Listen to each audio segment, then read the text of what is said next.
Faction Paradox. This town will never let us go. To catch you up to date, we've encountered our four main characters. We have Angela, a young woman seeking to please the archons of Faction Paradox with a ritual she has planned out for the night. We have Valentine, a young ambulance driver who has mysterious motivations.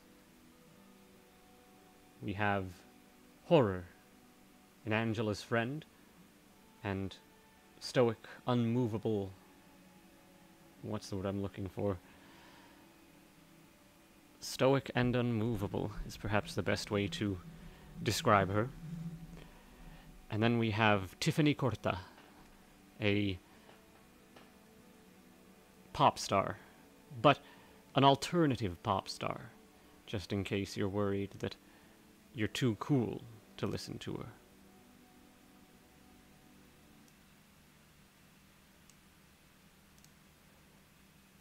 Normally I do a preamble, do a little introductory chatting, but I've been listening to some of the older recordings, and quite frankly, I don't think it's that necessary. So instead, I'm just going to hop right in. When we last left off, Angela was rushing to the edge of town with Horror in the house of Marrero, their beat-up, run-down van, and Valentine was driving somewhere in the ambulance with a dead or dying girl in the back. Tiffany Corta, she went to meet her executive. The executive being a strange cabal of bone-masked people who seem to echo throughout space and time.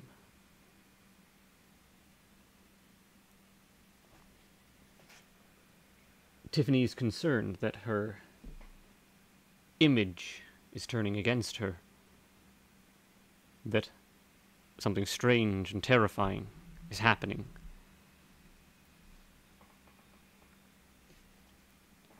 But I'm sure the context from the book will give us all we need. So, let's get into it. 1. Witching Hour. 1.00 Wake the Dead. The girl used to have a sister, 2 years younger, not identical, but near enough. Now she's walking the street where that sister was last seen alive, wearing her sister's clothes, her sister's makeup, her hairstyle, bobbed and bound in her sister's style. You can see that she's trying to look younger than she is, that she's trying to look like a defenseless 14-year-old, forgetting the way her sister really was. Brash, loud, confident, adolescent, and instead adopting all the signs that the media usually associate with someone they know, with hindsight, to be marked out as a victim. She sweeps along the road, here in the early morning hours, exactly 2 days after her sibling walked the same route. Big, black coat trailing behind her, cameras from at least a dozen television stations tracking her every move. Wisely, they don't dwell on the broken fence where one side of the recent rocket attacks turned 2 sizable buildings into gravel. They concentrate on the girl, even as she concentrates on the road ahead and acts as if she's alone. Alone and scared, naturally. In the hope that someone will see this and, for one reason or another, remember something. The girl swerves around the corner, and her followers move with her, swinging in an arc so smooth that the years of experience in the television look almost instinctual. The video cameras closest to her, discreetly trying not to film each other. The press cameras just behind them, weaving through the spaces in the cortege to take flashbulb shots whenever the opportunity seems to present itself. And after that, the people who don't technically need to be there, members of the girl's family members of the girl's family who want to share in the process, police liaisons who want to make sure the family and press don't mix, small and tightly knit groups of locals who've turned up on the pretext that they might remember something if they can somehow be involved, and others, even further from the girl in the black coat, over 100 of them, never touching each other, always knowing their place. Someday, all funeral processions will look like this. 1.01 Council. She's just finished explaining herself to the executive. She's just finished telling them about the tapes. By now, both Denzel and Nod have seated themselves, one at each end of the big semicircular table, flanking the assembly as if they were buffers between the executive and the rest of humanity. It's certainly worth pointing out that Denzel and Nod are the only two who break the normal executive pattern of fashion sense. Denzel is in all black and might qualify as smartly dressed if he took off his big, dark, ungainly overcoat. The suggestion is that he's worn it during every excess of his life, and never washed it, picking up totemic stains of blood, liquor, expensive bouillon, and God knows what else. Mother Nod, ever the opposite, prefers white. All white. But she looks uncomfortable in the evening dress, as though elegance demands she show off her shoulders, and she can't help feeling there's something morally questionable there. Tiffany can never be sure which executive member is officially the leader, since she doesn't know all 9 by name, and even keeping track of their genders can be problematic. She assumes, though, that right now it's the one at the dead center of the table, the one to whom she feels she's reporting. As she finishes her testimony, he takes another drink from one of the hotel staff, flavored coffee rather than wine this time, for that intimate feel. The scent of sugar orange and caffeine cuts into Tiffany's nostrils, and after an evening of burning fat and videotape, it's actually a shock to smell something that sweet. The current chief executive sticks the straw into the darkened snout of the mask, something which Tiffany doesn't think would be possible with a shop-bought counterfeit mask, and sips on the hot drink for a while before he questions her. His associates watch him expectantly, except Denzel, who never expects anything. It goes like this. 1, 2, 1, 2, 3, 4. 1.02 minutes, 1. Chief Executive. And you're worried by this. Tiffany. It wasn't me. Chief Executive. Oh, Tiffany, none of them are you. You know that. The photograph in the morning paper, that isn't you either. They're all just iterations. Tiffany. They're supposed to all be the same. Chief Executive. Well now, it wouldn't be very interesting for your fans, would it, if all the pictures were the same? Tiffany. That's not what I meant. You know what I mean. Chief Executive. Now, Tiffany, let's put this in perspective. At present you take up very nearly a whole 1% of the conceptual space allocated to popular entertainment. On this continent, at least. You're a big girl now. There are billions of you out there. Trillions, even. If you count every frame of video as a different iteration. Tiffany. They're not supposed to think for themselves. You said that one day one of them might be Chief Executive. Oh, I think it's much too early for that, don't you? All I'm saying is that the media can be a bewildering place, even for you. Sooner or later, you're bound to see something that doesn't make sense, that doesn't match the way you like to see yourself. If you want to put it like that, it doesn't mean one of your iterations has a mind of its own. Tiffany. But it could happen, right? Chief Executive. Not yet, Tiffany. Not for a long, long time yet. I'm sure there's a simple explanation. Tell me, have you been, distracted today, Tiffany? What? Nod. Mutters something under her mask. Chief Executive. I'm sorry, Mother? Nod. There was cocaine in the room. Chief Executive. Well, I should imagine so. Tiffany's a successful young woman. This prompts some chuckling from the rest of the executive. Tiffany. I didn't imagine it. Chief Executive. No, I'm not suggesting that at all. But you're rather alert at the moment, especially after the performance. Nod. Mumbles something again. Tiffany. And you're sure it's not true? You're sure? Chief Executive. I'm quite sure. You seem very anxious, Tiffany. We wouldn't want you to be unhappy. Tiffany. But I need to know. I need to know I don't have a doppelganger. Some conversation from the rest of the executive. 1.03. Doppelganger.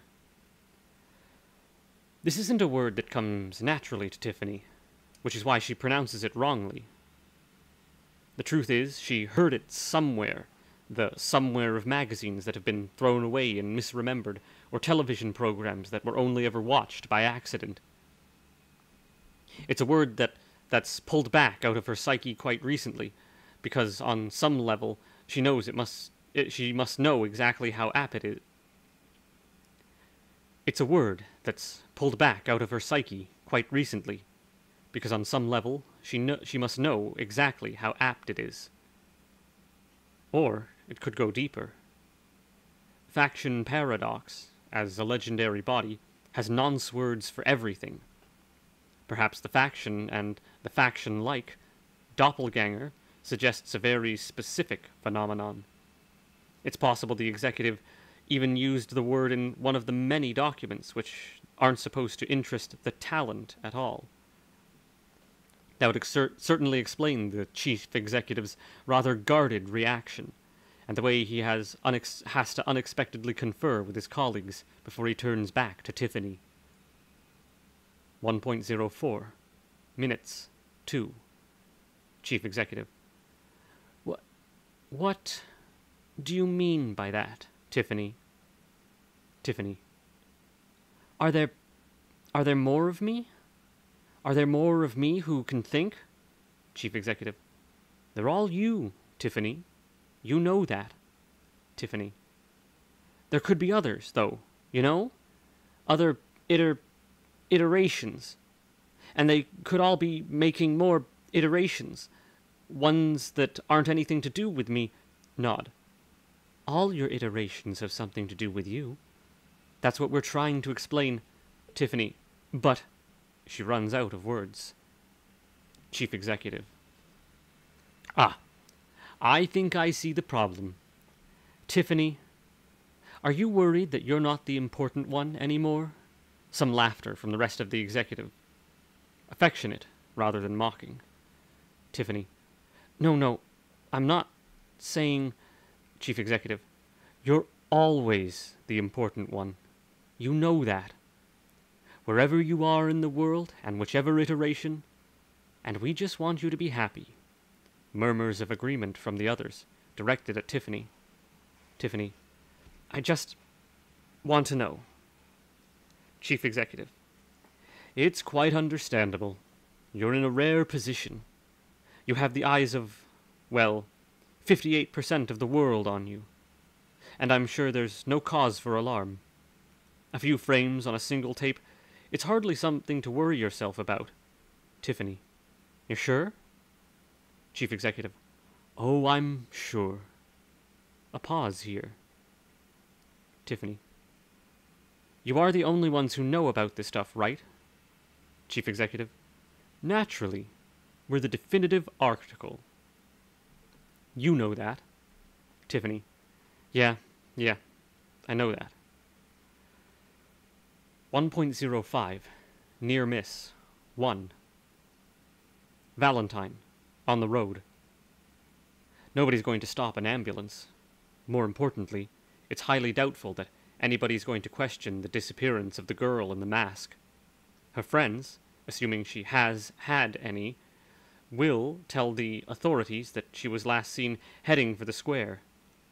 The assumption will be she was caught in the attack, a victim of the impact rather than the shockwave. Valentine isn't sure yet what he's going to do with her body, although he's sure it will be a body soon, even if it isn't now. Every couple of minutes he finds himself thinking about ways of getting rid of the corpse in the back to the family without alerting a hospital to the major breach in procedure, before he remembers there's a much simpler way of disposing the evidence, and he's heading right for it. The thought really isn't good for his sense of well-being. Valentine on the road, passing the point where he could truthfully claim to be en route to the hospital. He's been up since 6 o'clock in the morning, and he's been on the job since 6 in the evening, so it's getting to the point where he can be hypnotized by just about anything. The ambulance headlights, low to the road, make the dotted white lines in the road flash in binary. On off, on off, on off. This auto-hypnotic spell is broken by the van, which unexpectedly screeches out into the middle of the road ahead of him, arriving in the glare of the headlights from an angle so unlikely you'd swear it invented a whole new dimension of its own. While his hands slip over the steering wheel, Valentine tries his best to focus on the other side of the vehicle, but just catches the outline of something dark, bulky, and fundamentally contrary. Then it's gone. Valentine, still trying to assert his authority over the wheel, knows that he can't claim any credit for missing it. The van simply slid across the road out of the range of the headlights, obviously feeling comfortable with the 2-foot gap that must have separated it from the weight of the ambulance. Even so, it seems, once again, almost a case of providence, a word Valentine uses a lot, since he suspects that when he starts saying destiny, he'll know he's become pathological. And suddenly his senses are on the alert again. He's also shockingly aware of what he's doing, as if his heart's still thumping out the message, "For Christ's sake, stop!" The other thing he becomes aware of is the girl who lies dead or dying, not 3 feet behind him. He resists the urge to look over his shoulder, knowing that if he does, then he'll spend the rest of the night waiting for a single twitch of movement that's probably, almost certainly, never going to come. He reaches for the thermos flask on the seat by his side. Cause's flask, and likely to contain Cause's pills, crushed up and added to the coffee as casually as anyone else would add sugar. Or maybe not. Either way, Valentine could do with the support. 1.06. 45,001. There was another girl, once, who got caught on the edge of the war like this. Valentine might tell you the whole horror story one day. The way they found her, the way she had died, and all the wounds she had. That's not important now. What matters is that once she'd been delivered to the hospital and formally announced DOA, Cause found Valentine out in the hospital forecourt. He was watching the little orange taillights of the vehicles as they pulled away and headed back into the town. The brilliant white of the headlamps as new ambulances moved into the parking bays. It must have been clear, even to someone as big and as cow-skinned as Cause, that Valentine was having his first crewman crisis. "You be all right?" Cause asked, obviously trying to make himself sound as masculine as possible. Cause was, of course, missing the point.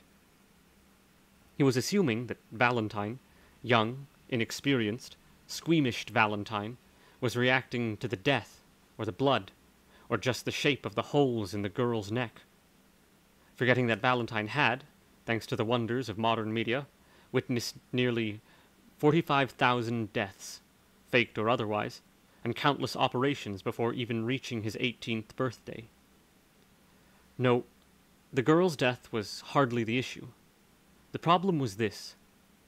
Of the 45,000 deaths that Valentine had seen secondhand, every single one of them had been supplied with a sense of meaning. This casualty had no consequence. Imagine the effect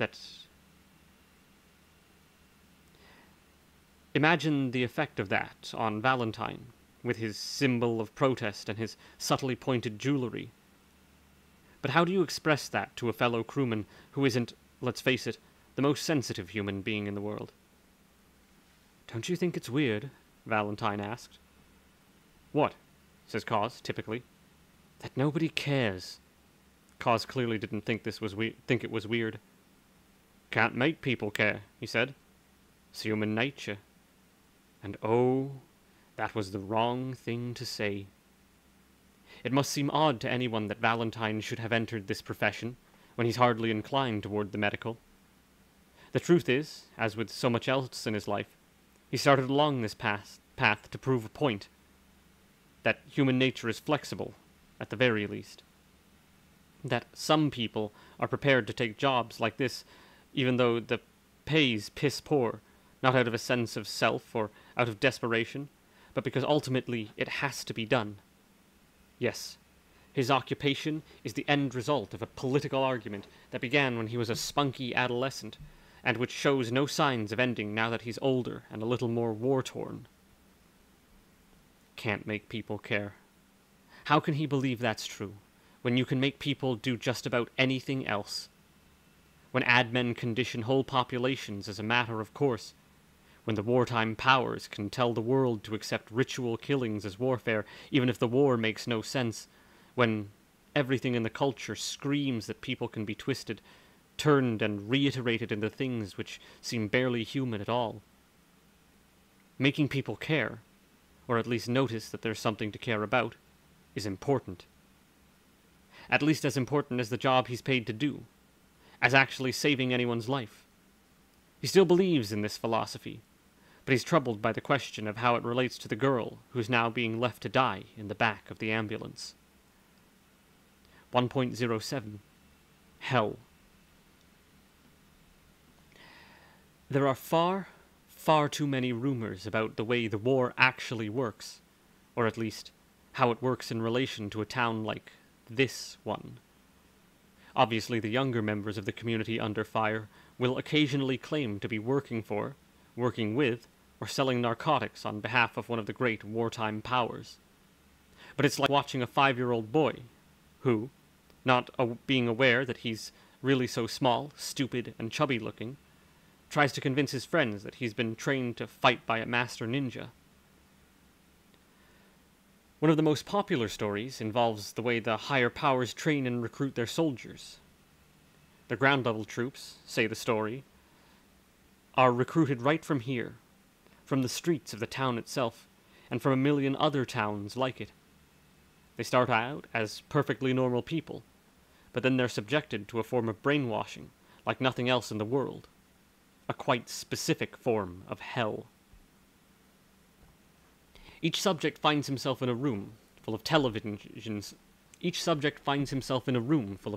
screens, and on those screens he's shown what he perceives to be his entire life in every perfect detail. This process, presumably, doesn't occur in real time, suggesting the drugs work on the victim's time perception, although obviously those who tell the elaborate version of this story claim that time itself is somehow altered. Consider that for a moment. Every detail of a lifetime, and, thanks to the drugs, whatever they might be, the subject is also pathologically convinced that these pictures are being broadcast to every other television screen in the whole wide world, that every human being in existence, friends, family, casual acquaintances, complete strangers, is now privy to every moment of his past, every sentence ever spoken, every mistake ever made, every foible, every failure, every embarrassment, every absurdity, every fear, every fetish, and every second of horror, from first to last, and right up to the present. Some versions of the legend even add the audience supposedly has the option of running director's commentary, the subject's own internal voice smeared all over the audio track so they think they're in absolutely no doubt what he's thinking. Well, it's an effective way of destroying someone's identity. Perhaps the theory is that from this point on the subject will beg the higher powers to lead him, to instruct him, to take over his entire sense of being as a way of absolving him of all responsibility for everything and anything he might do, say, or think in the future. There's no point asking where the source material comes from for these rumors. Come to think of it, no one's even explained why the people who run the war would need soldiers. It says a lot about towns like this, though, doesn't it? Around here, the worst thing that can happen, the most personality-destroying experience imaginable, is for your whole life to be sacrificed to the culture in general. There are, of course, many people who'd want their lives to be that visible, but even they'd want a warning first. Who wants to be on television without a dress rehearsal? Who wants to be offered up in front of that many people before they've figured out what they want to say? 1.08 Edge of Town. All the token signs of civilization are here, the paving stones and the speed cameras, but suddenly you notice that if you were to stray off the road, then there'd be nothing but dark beyond it. There are open spaces that might have been parks or field in another life, but here, now, they're the wastelands. Shine your headlights through the long grass and the nettle walls, and you'll see there are patches of bodies of burned-out cars or patches of scorched earth, a lost civilization of abandoned machinery and stolen property bonfires. It's only now, looking out of the passenger window, that Angela realizes she's hit a snag. The ritual, as she perceives it, is basically graffiti on a monumental scale. She intends to leave her mark, a very specific mark, at precisely selected points around the town perimeter. She plans to spell out a form of message on the ground, to embrace the whole of the town in one gigantic statement. Animal shapes? Ha! This is more like urban tagging. Nobody will see this message, not even from the air, but it's not the view from above that's important. But, for some reason, she was expecting the edge of town to have walls. She's already brought 5 cans of spray paint, 4 of which are rattling around under the passenger seat, and the 5th of which is now nesting in the pocket of her coat, along with a video cassette and the foil lid from the black cherry yogurt. She was imagining herself spraying her symbol on the wall closest to the very southeastern edge of the town, but it's only just struck her that there may not be a wall for miles. They're getting close to the place now. She knows this without checking the A to Z. Horror must be able to feel it too, because the van's slowing down. Cruising, not speeding, as relaxed as Horror herself, just for the smallest possible time. The headlights glance off 4 little circles of light in the dark, and shapeless and overgrown patches by the side of the road. There's the impression of 2 shapes, 2 rare silhouettes of something in the blackness and the high grass. In that one tiny moment, the shapes seem unnaturally large, given hunched, bloated, muscular shadows by the headlights. Their eyes are orange, the same color as the copper moon. "Dogs," says Horror, without any apparent enthusiasm. She's right. Only dogs live out here. And Angela looks in the rearview mirror just in time to catch the 4 small round bullet points of the copper as the light tails hit their eyes. The dogs are watching the van pass by them, as if they caught them in the middle of a secret, grunted conversation, and they know they can't go on until they're alone. We're nearly there, says Angela, somewhat unnecessarily. 1.09. Miss Corta and the Devils. There's another fundamental difference between Angela and Tiffany, which is probably worth mentioning at this point, given that the subjects of angels and daemons has already been raised. It's this. Angela has one demon. She has one foil in the shape of horror. It's horror who gives voice to Angela's doubts, not that she tries particularly hard to argue. It's like listening to Faust debate with Mr. M, or like listening to the brain arguing with the stomach, although you could argue about which is which. One driver, one passenger. And yet, when Tiffany's seen in the company of her executive, she's generally seen with at least two of its members. There's one on each side of her now, as she moves along the corridor back to the hotel lift, eyes fixed on the carpet in no photographs mode, even though there's nobody looking at her for once. One male, one female, flanking her like hunting animals, stripped down to the bone. They lead her in the same general direction, but they frequently argue with each other, each whispering in a different ear. Mother Nod appears to have a genuine concern for the culture on which Tiffany has such an impact, frequently worrying about the poor, vulnerable psyches of those who might watch her over the entertainment news media. Father Danzale appears to have a more reckless approach. His attitude, when faced with any question of culture or media, is very much one of, fuck 'em, they know what they're getting into. Really, you could say Angela's the old-fashioned one here. People have always heard voices. There have always been Fausts and Joan of Arcs, all of them channeling one demon at a time. Everybody knows the other voices there, whether they're demons a friend, a totem animal, a hallucination, or a combination of all of the above. The human psyche's been split in half for most of its existence. But as for Tiffany... Tiffany's a true product of the 20th century. That period when it became clear that the two voices weren't enough. The period when Freud split the mind into thirds instead of halves. The id, the ego, and the superego, aka the beast, the rational self, and the angel. The period when textbook image of the man with a monster on his shoulder was replaced by the cartoon image of the man with an angel on one shoulder and the devil on the other, both of them wearing his own face, one talking like a castrato choirboy, non-sexual, non-threatening, and the other talking like a bookie from the Bronx. Let's hear it for the cartoons. They've reshaped our consciences as well, so well. Everything in Angela does it is instinctual. She instinctively found her old-fashioned demon, but the executive is schooled in Freud, Jung, and a dozen other barber surgeons of the last century. They know Tiffany needs a monster. On either side of her. Duality is so passé. Trinity's been the thing for a long, long time now. 1.10. Possible conversation, once Tiffany has left. Initially, an awkward silence all around the table. An executive. You don't think... Chief executive. Another executive. Well, you don't think it's in any way possible? Chief executive. That? An executive.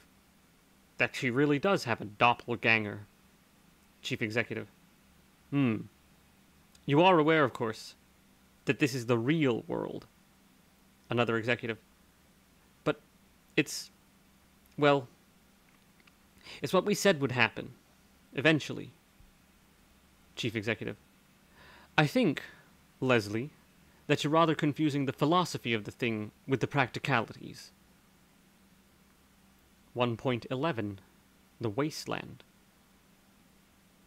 The house of Marrero is parked dead in the middle of the road, safe in the knowledge that nobody's going to want to get past, but Horrors left the engine running, just in case the police turn up. Meanwhile, Angela stands in the full glow of its headlight, with her back turned to the bonnet, and her face turned to the wind. the only thing that seems determined to get out into the town at all. She's standing on the spot which, by her reckoning, marks the exact edge of the settlement, to the yard, to the foot. If she took one more step, then she'd leave. But she's fairly sure this isn't an option. Now she's committed.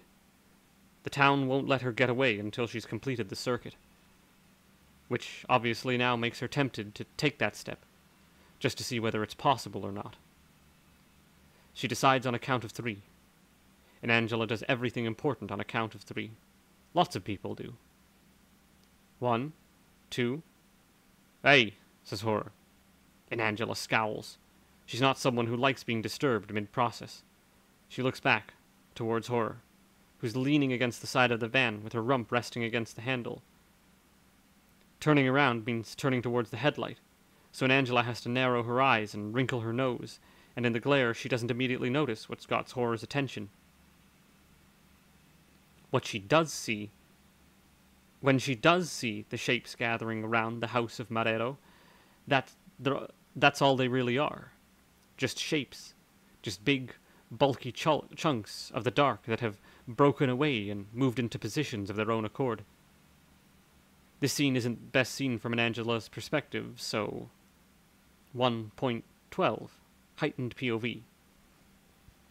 We're used to these changes of perspective. Cinema has trained us well. There was a time where we could only see things from our point of view, however quickly the actors moved across the stage, but we've all grown up to the used to the idea that there's a camera, 1 and a camera 2 and a camera 3. You think it's a coincidence that relativity and the film camera grew up together?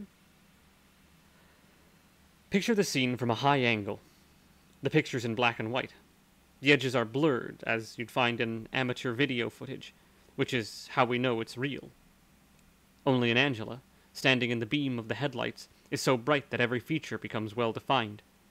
She becomes a perfect monochrome image, her skin bleached in a brilliant white, and her clothes made out in perfect black. Beyond the beam, things are grey and troubling. The undergrowth on either side of the road becomes a static fuzz, as does Horror. Although even through this low-quality lens, we can tell that her muscles are tensing underneath her chubby arms. She's tensing because of the other things we can see on the picture. When they're still, they're invisible, as blurred as the background. But when they move, they grow brief, unexpected shadows. All of them staying just outside the glare of the headlights, or sticking to the fuzz at the sides of the road, almost forming a semicircle around the van. But they don't seem intelligent enough to understand a formation so mathematically precise, even if they look as if they've specifically been directed here. When they move, they seem huge. It's not their musculature that does it, although these urban animals have forgotten how to be domesticated, so they are mostly muscle. It's the wish to be feral again that makes them larger than life. These dogs have no compunction about anything. The camera picks up on this and turns them into monsters. "They're looking at us," says Horror. And Angela raises her arms, a little, but it's not a gesture the dogs can understand. "It's okay," she says. "It's okay. They're just curious." "They're looking at us," says Horror. And Angela shakes her head, but slowly, so as not to worry the animals. Worry them. "Huh. It's okay. Let's just do what we have to do, and then get back in the van, all right?" "Great. So do it. Spray your message. Whatever you like." It takes an Angela a moment or two to move, to stop squinting into the dark on one of the off chance the animal might seem about to pounce. It takes an Angela a moment or two to move, to stop squinting into the dark on the off chance that the animals might be about to pounce.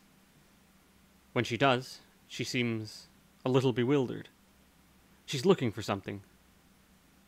"Now?" prompts Horror. "Where do I make the mark?" asks an Angela. Obviously, she's asking herself. She wouldn't trust Horror to answer the question. "You don't know?" says Horror. One of the dogs, the closest to the van on the opposite side to Horror, takes a single, silent step forward. The others all follow, one after another, a chain reaction of slight and subtle movement across the picture. But Angela's still looking around, even down, wondering if she should just spray her all-important symbol on the road itself, although you can tell she hates the idea. You can tell she was expecting something else, something a lot more... Oh, and now she's looking at us. Directly at us. "Speed camera," she says, as if it's a revelation. "Ah, so that's the lens through which we're seeing this scene. Not that any of this is being filmed, of course, but it's good to know whose eyes you're using." And Angela's still staring at us, still staring at the camera. She gestures toward Horror, but cautiously, making sure her hands in no way look like cats or rabbits. Horror clearly doesn't know what the gesture's supposed to mean. "Get back in the van," Angela says. "I know what to do." 1.13 The Future. There's a hierarchy of meaning, and it's based on difference. It's based on how different an event is to all the events before it. The same way you never notice an object in your own home until something or someone makes it move. The night's war casualties won't be mentioned in tomorrow's newspaper. The murder of the 14-year-old, heavily reported in the local media over the last few days, is more important, but has competition. The performance by Tiffany Corta is, by the town standards, so different to what's gone on before that it's like a fast-moving object in front of the lens. Careful, our vision is based on movement. We're primed this way. We can only notice the extraordinary. It's how we evolved. Ultimately, it's safe to make a prediction. Neither of these stories will appear on the front page of tomorrow's paper, although both will intersect with the story that is.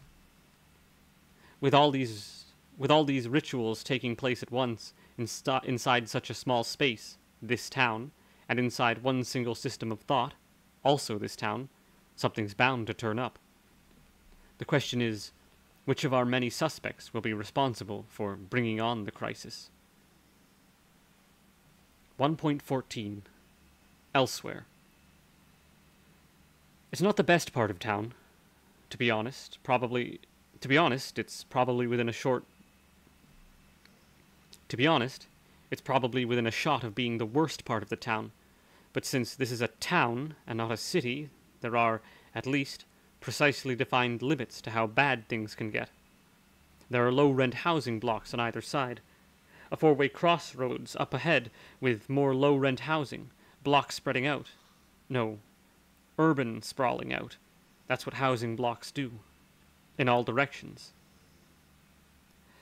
Street lamps standing in neat rows, like soldiers. Everyone makes that comparison when they see things lined up in rows, like soldiers. Here it's true, since some of them have been wounded in action. There's nobody on the street when the ambulance pulls up on the curb. Once the engine shuts down, there's no sound but the buzz of background traffic, a long, long way away. The side street, which has been identified by Valentine as the side street, runs between one of the housing blocks and a row of garages with big metal shutters. The ambulance is parked on the corner, not the side street itself, and not really on the main street either, so that anyone locals looking out from their windows can assume the vehicle's there to deal with somebody else's domestic violence case. Valentine finds his attention drawn by the graffiti that's been spread across the garage on the other side of the road.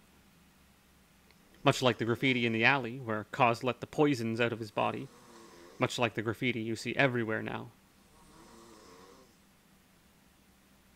The children who put them there, Valentine, being 22, thinks of a child as anyone more than 5 years younger than himself, probably thinks the big guy's skull shapes are menacing. Menace is not what he feels, however. What he feels is the need to glance over his shoulder at the stretcher in the back of the ambulance and its current occupant before he gets out of the door on the driver's side. Would you all excuse me for a moment?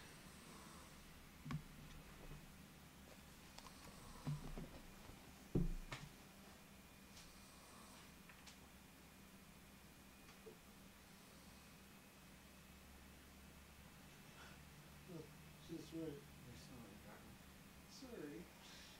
Just position yourself a little bit so you're not quite so congested.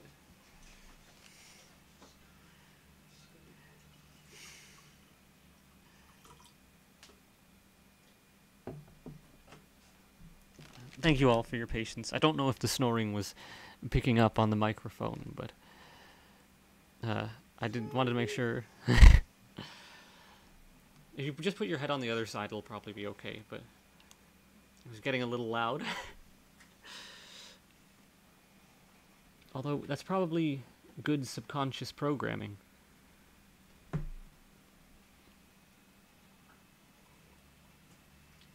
Alright. 1.15. The symbol on the wasteland.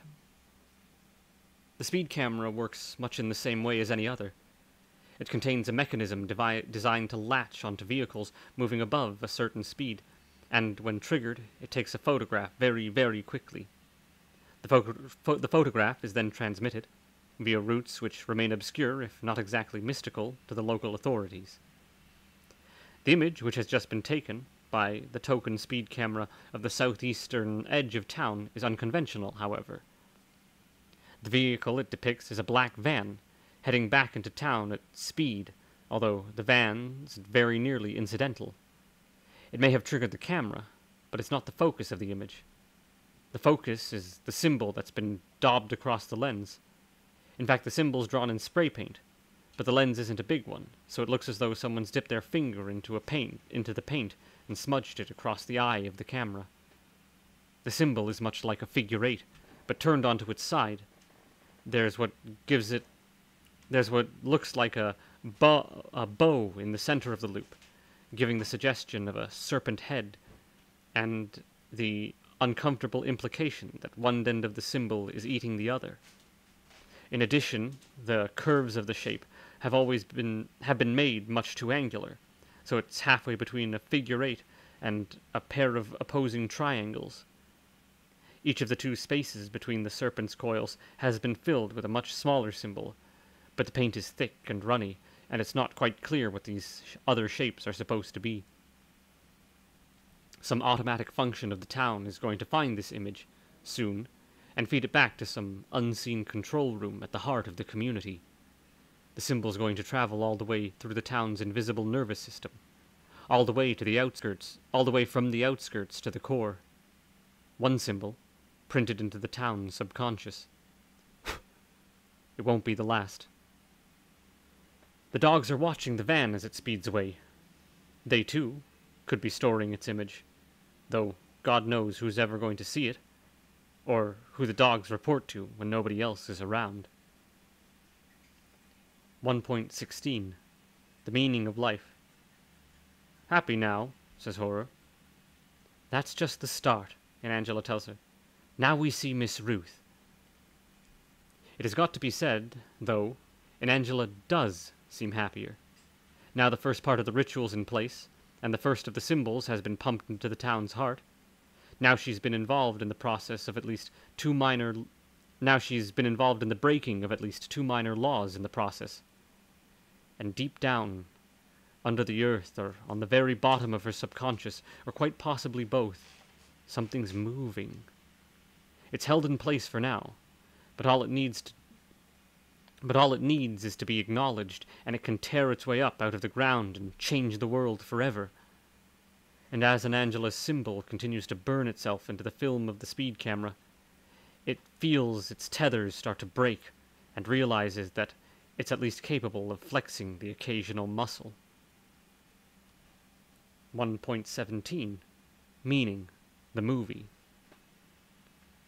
Yeah, but listen, Cos says to Valentine, 28 hours ago. If someone invented a time machine, yeah, they'd come back and tell us about it. That's what I'm saying. Cause's thoughts on time travel were never going to be profound. He's had less reason to think about these things than Valentine. The thing is, though, says Valentine, what I mean is, if there was a ship that could move through time, yeah? Maybe you wouldn't actually build it. Wouldn't work, agreed one of the other drivers, completely missing the point. This conversation, by the way, took place in the crew rec room at the hospital. It's not a nice room. It's probably meant to guarantee the ambulance teams spend as little time hanging around there as possible. It's grey, clammy, and there's a machine that makes coffee, which isn't hot enough. Valentine shook his head. No, I didn't mean that. I mean, maybe you couldn't build one without using it to build one. Yeah, agreed the other driver, still missing the point. So it wouldn't work. I'm saying it might be like a structure, Valentine went on, determined to get this point across. He didn't explicitly mention that he might be talking about ships of war here. He didn't want the other crews to think he was wholly insane. And besides, it was too close to home at this particular point. Like a pattern in time. Yeah? It'd be great having a time machine, said yet another crewman, tilting the coffee machine at precisely the right angle to get the maximum sugar out of it. You could go back and, tell the captain of the Titanic about the iceberg. And prevent a major tragedy, says Valentine, although he never got to deliver the punchline. It'd be like that advert, the driver who always misses the point cut in. You know, for life insurance, where the guy turns back time and asks the girl to marry him. Watch it, says Cos. Val hates adverts. Valentine tried to look non-committal, even as he became the center of attention. I like those instant coffee ones, said the man by the drink machine, missing the irony completely. What do you mean, hate them? Said the other man. I just think it's dangerous, that's all, Valentine tried to explain, although he suspected he wasn't going to make much of an impression. You know, there are kids now who grow up copying TV ads. That's just, how people see themselves. They don't want to be like people. They want to be like characters in the ad breaks. That's how they want to look and dress and everything. He didn't add, and this is why nobody notices the war, because you never, ever start an argument about politics in the rec room. But Cos snirked anyways, his own exclusive way of laughing. What? Says Valentine, defensively. Kids, said Cos, and just such an old man.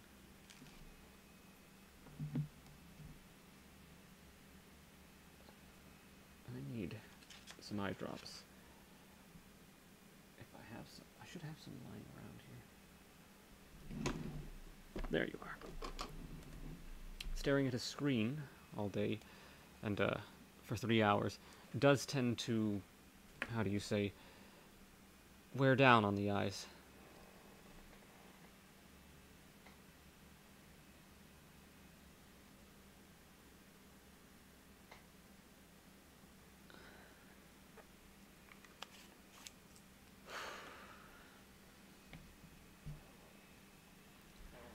.18 Wartime. It's often said that ships, meaning the vessels used by those who run the war, which must surely deliver the rockets, have an unusual relationship with time. Don't take this too literally. It's also said that cats have 9 lives. That's the best It's also said that cats have 9 lives, that the best prostitutes have hearts of gold, and that the night has 1,000 eyes. In any era of conflict, the people are likely to feel that time's been distorted. Wars have a way of making technology move so fast the future has a hard time keeping up with the present, or dragging things back to the good old days of military warlords and feuding bloodlines. This war? This war is fought with weapons that are never seen, at least until they detonate. Weapons delivered by invisible vessels in patterns that make no logical sense. No logical sense in 3 dimensions, at least. The time travel idea began to emerge in the war's very early days. People were more likely to take notice of the attacks then, and more likely to ask what the wartime powers were actually trying to hit. Obviously, their technical ability was beyond compare, so the idea that they were hitting targets by mistake was plainly unthinkable. And yet there seemed no sense in bombing industrial estates with no military function, or low-rent housing complexes on the west side of town, or, as it happens once or twice, patches of ground where no people or buildings were present at all. What was the pattern here? What could the purpose have been? It probably started as a joke.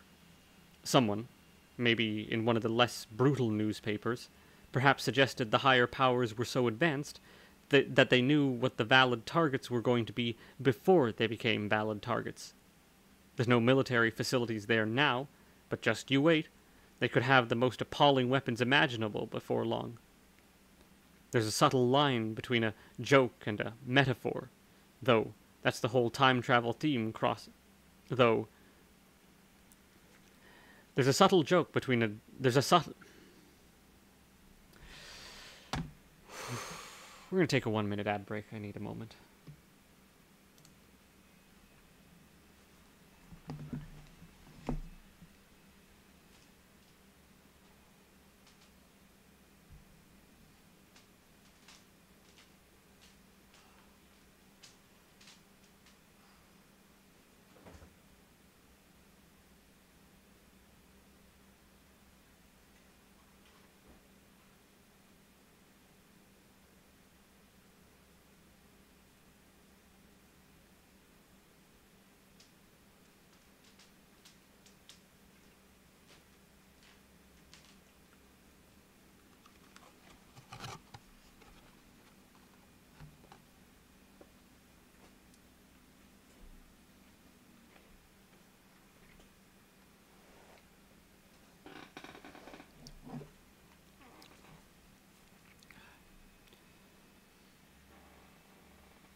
All right.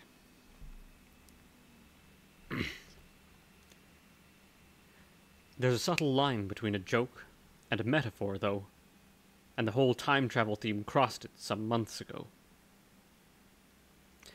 As the idea rolls on, sometimes you get the feeling that it's now coming close to the line between metaphor and fact. Time-active ships of war would explain so much. So much. Starting with the fact that nobody reliable has ever seen one. 1.19. Why? All the television sets are off now. Still dripping with sweat and fake tan, Tiffany is sitting on the floor of her room with her shoes off and her back to the wall, next to a PowerPoint that's bursting with enough adapter plugs to support 44 pieces of hardware. The hotel boy who led her up to the room is crouching on the end of the bed opposite her, but with his head down low and hands folded in front of him, giving the impression he's scared he'll be beheaded if the princess realizes his eye line is higher than hers.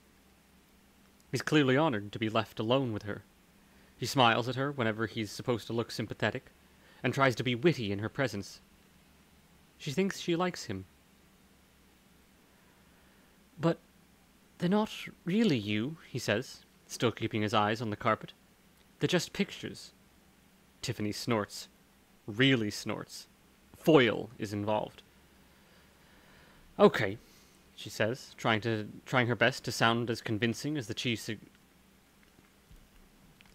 Okay, she says, trying her best to sound as convincing as the chief executive. Suppose someone made a model of you. I mean, like a really good model. Like a perfect model.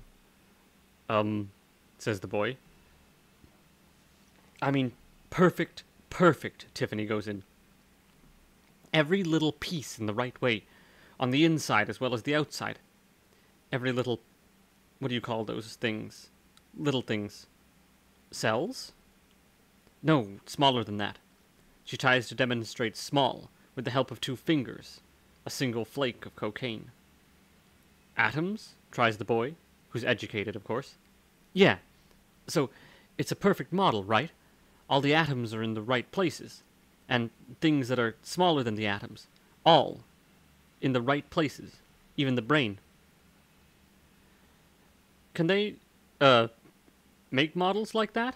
The boy asks, as if celebrities have special knowledge of such futuristic technology. No, wait.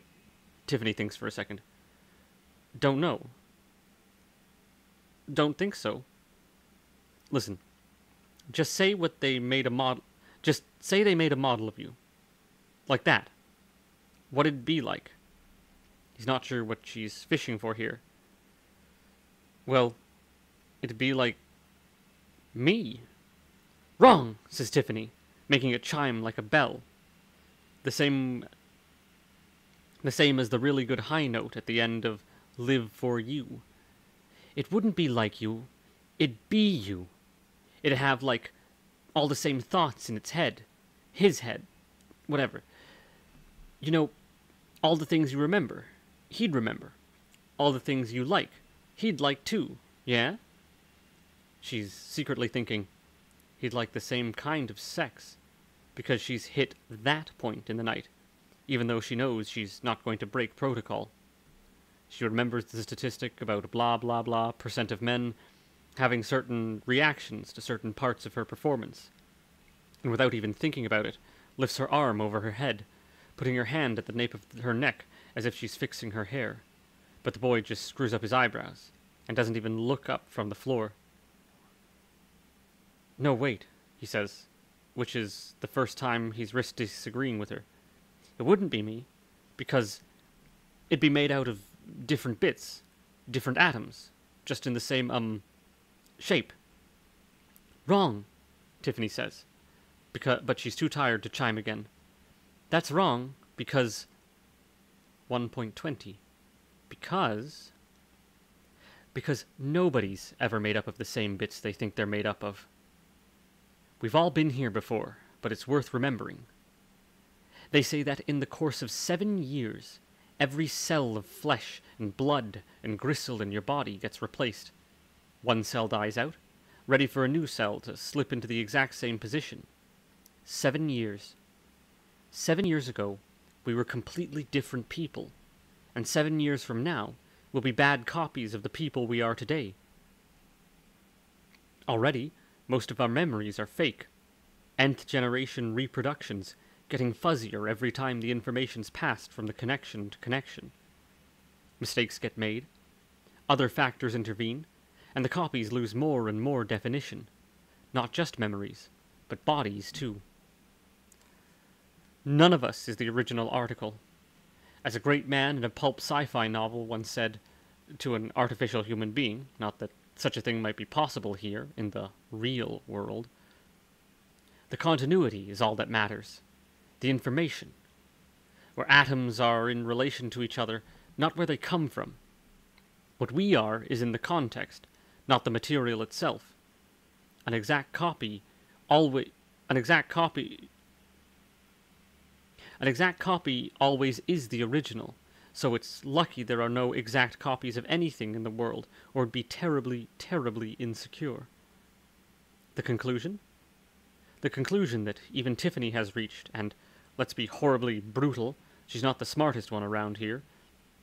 The conclusion is that for most of its long and awkward existence, the human species has been utterly unable to understand what it is. Unable to realize that not a single one of its members has ever been a complete and discrete entity. Only now is it possible. Only now, in the age of videotape, is there a way of understanding, of seeing the way the self is copied, and copied, and copied, and sometimes erased, and sometimes overwritten, almost as if the VCR machine were invented purely as a model, a way of teaching children about life in the same way that pets teach them about death. Even if there's an obvious side effect, namely that they're also starting to think they might be infinitely reproducible. That's nothing. Soon the world will be able to clone animals at will, and then pets will end up teaching children about immortality. Although Tiffany would be less poetic, this isn't the kind of thing she'd ask the executive to write a song about. 1.21. Room for one more. There's a story, which, like so much else in a wartime world, is so familiar that it's everywhere without ever having had an apparent point of origin. Let's pretend it came ready installed with the universe. It involves a certain carriage that always arrives in a certain spot at a certain time, but always at night. Everything in the story is black. The night's black, the carriage is black, the driver, whose face is rarely seen, verging on skeletal if glimpsed, is dressed in black. The horses are black, in versions of the story which involve horses.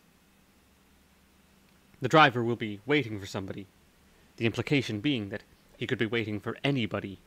Example, the audience. The word death isn't usually used in the context of the carriage, partly because the story would become absurd if the point were made so overtly. Which brings us to Valentine, standing in the one deliberately darkened patch of the street side, underneath the one street lamp that's not surrounded by a puddle of orange light. This doesn't make him feel invisible.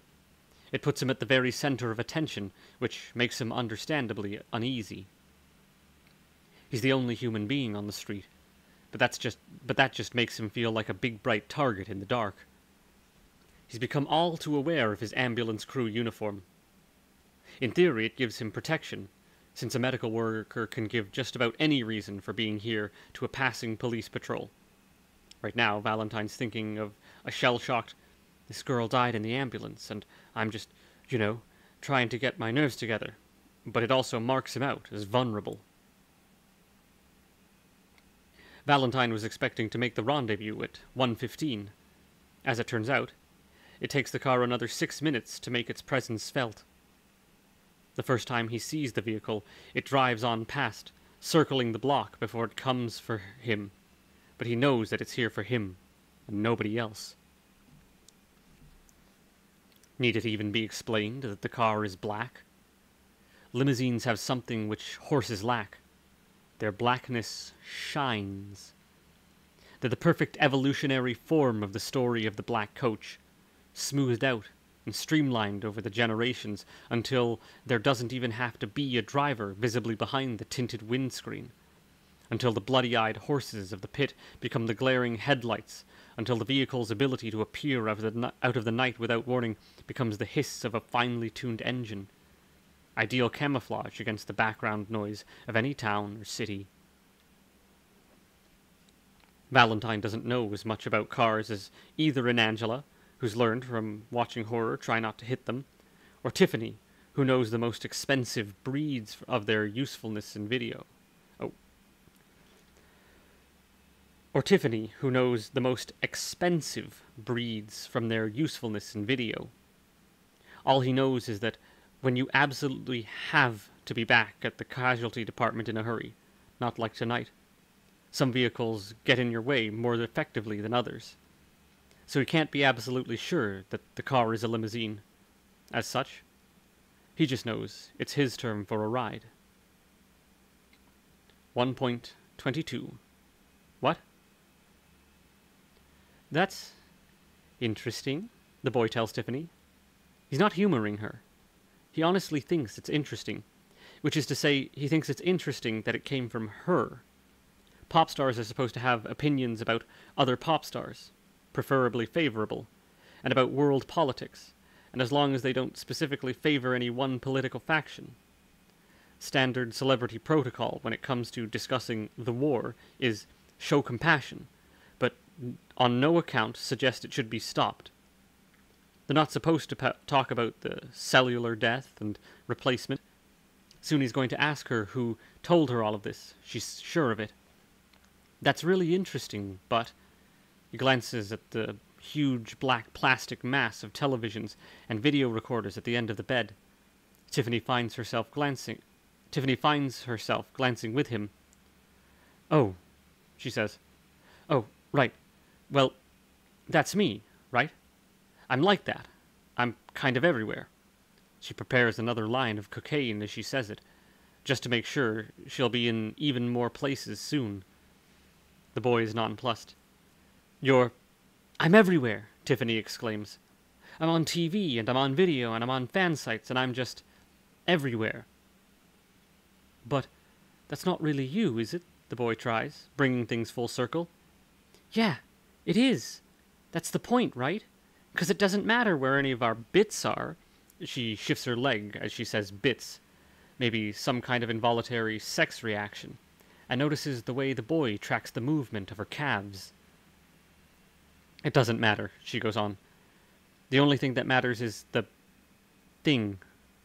The where we are. The what we are. The thing that tells everybody where to go. The boy begins, but obviously he's not going to have anything to offer. What is the word Tiffany's looking for? Actually, there probably isn't a word for what she means. She's just imagining it being on the tip of her tongue because of what's on the lining of her nose. Context might fit the context. Whatever, Tiffany concludes. That's what's important. Not the flesh and skin and the stuff. It's the information. And the information's all over the world, right? Look, if you want to know how big my hips are, you don't have to be here with me and measure, you know?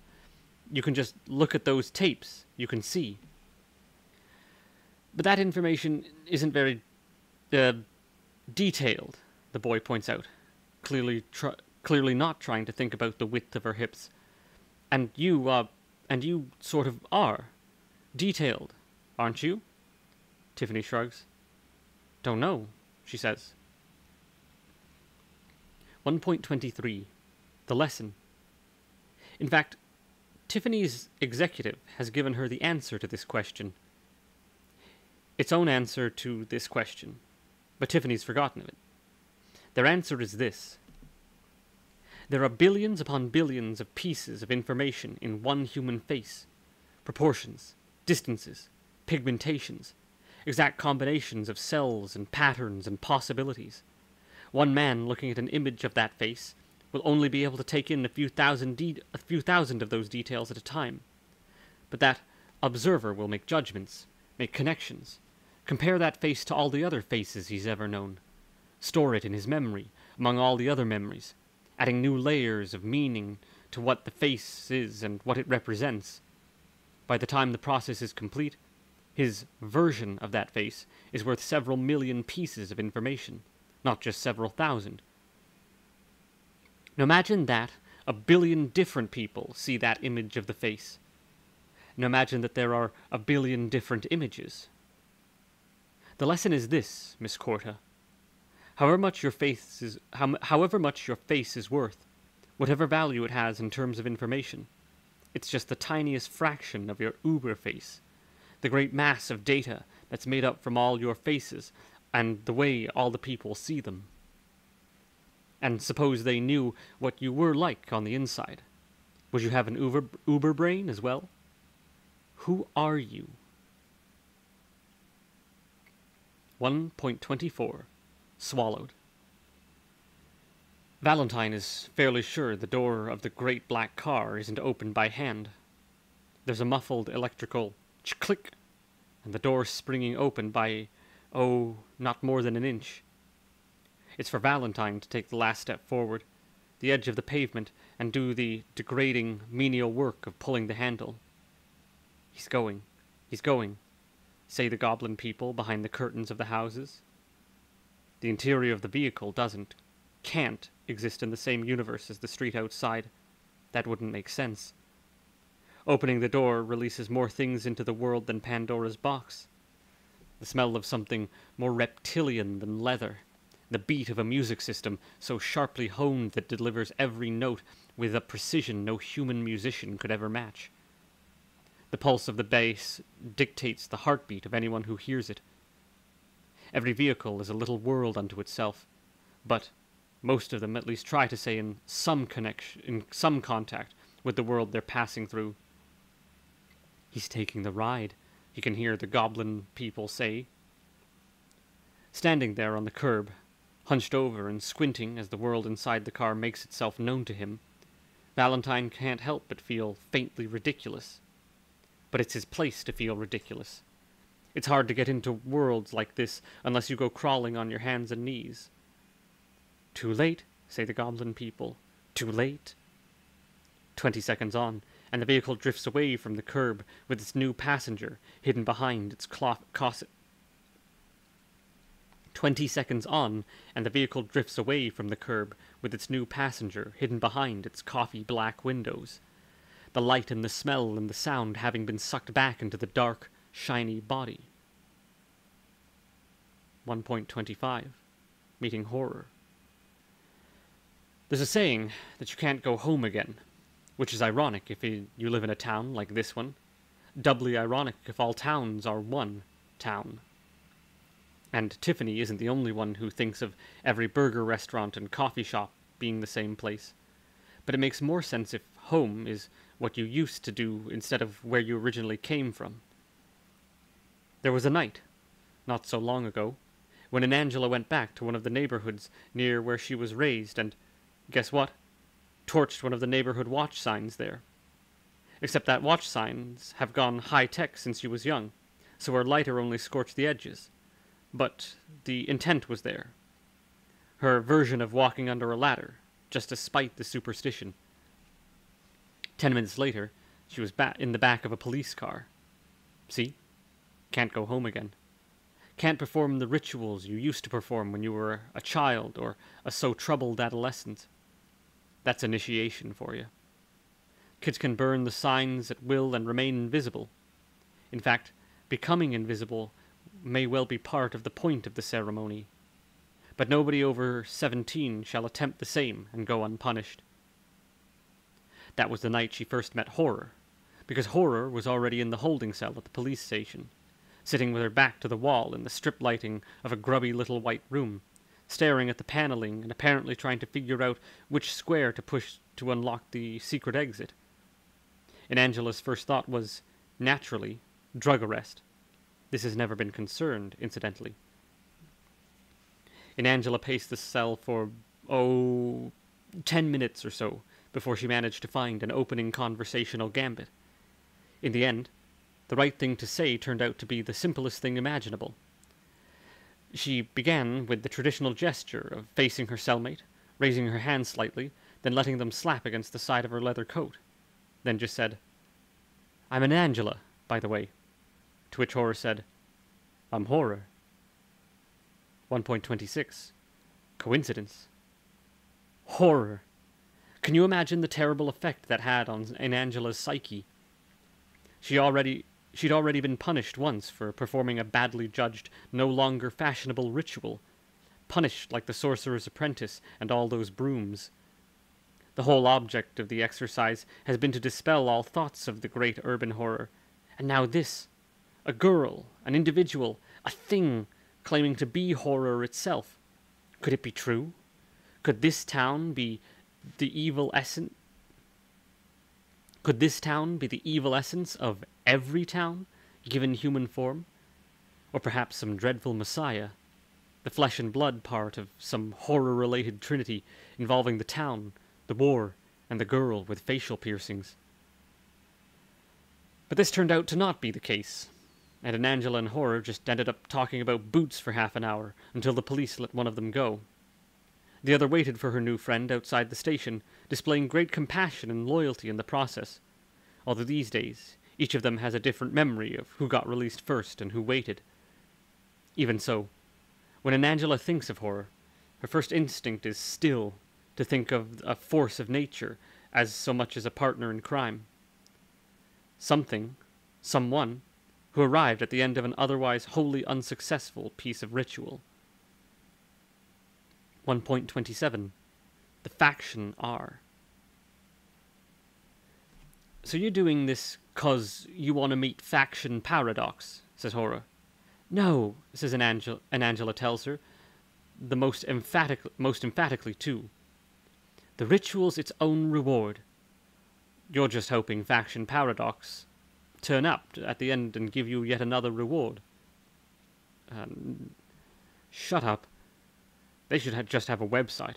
That way anyone can get in touch with them. It, and Angela corrects her. Faction Paradox is an it, not a they, and they can't have a website. It can't have any existence in the world as we know it, except by manifesting itself through proper acts of ritual. So there. Everybody's got a website. No website. And it can't give people instructions through the TV or anything. No. Maybe. I mean, no. No contact with anyone, except through ritual. No hanging around in masks. No, the masks are just a focus for the rest of us. They don't wear masks. I thought you said it wasn't a they. Shut up! And if it can't contact anyone, then how come you've heard... And if it can't contact anyone, then how come you've ever heard about it? Shut up! 1.28. The place.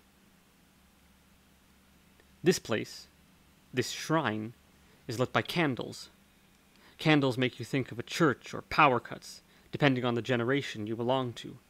And these aren't those kind of candles or those kind of candles. They're scented, but the scent's a bitter one, a kind of acid in the smoke.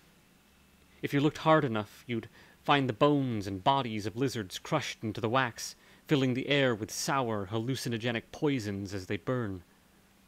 By contrast, the sound is trapped inside the shrine.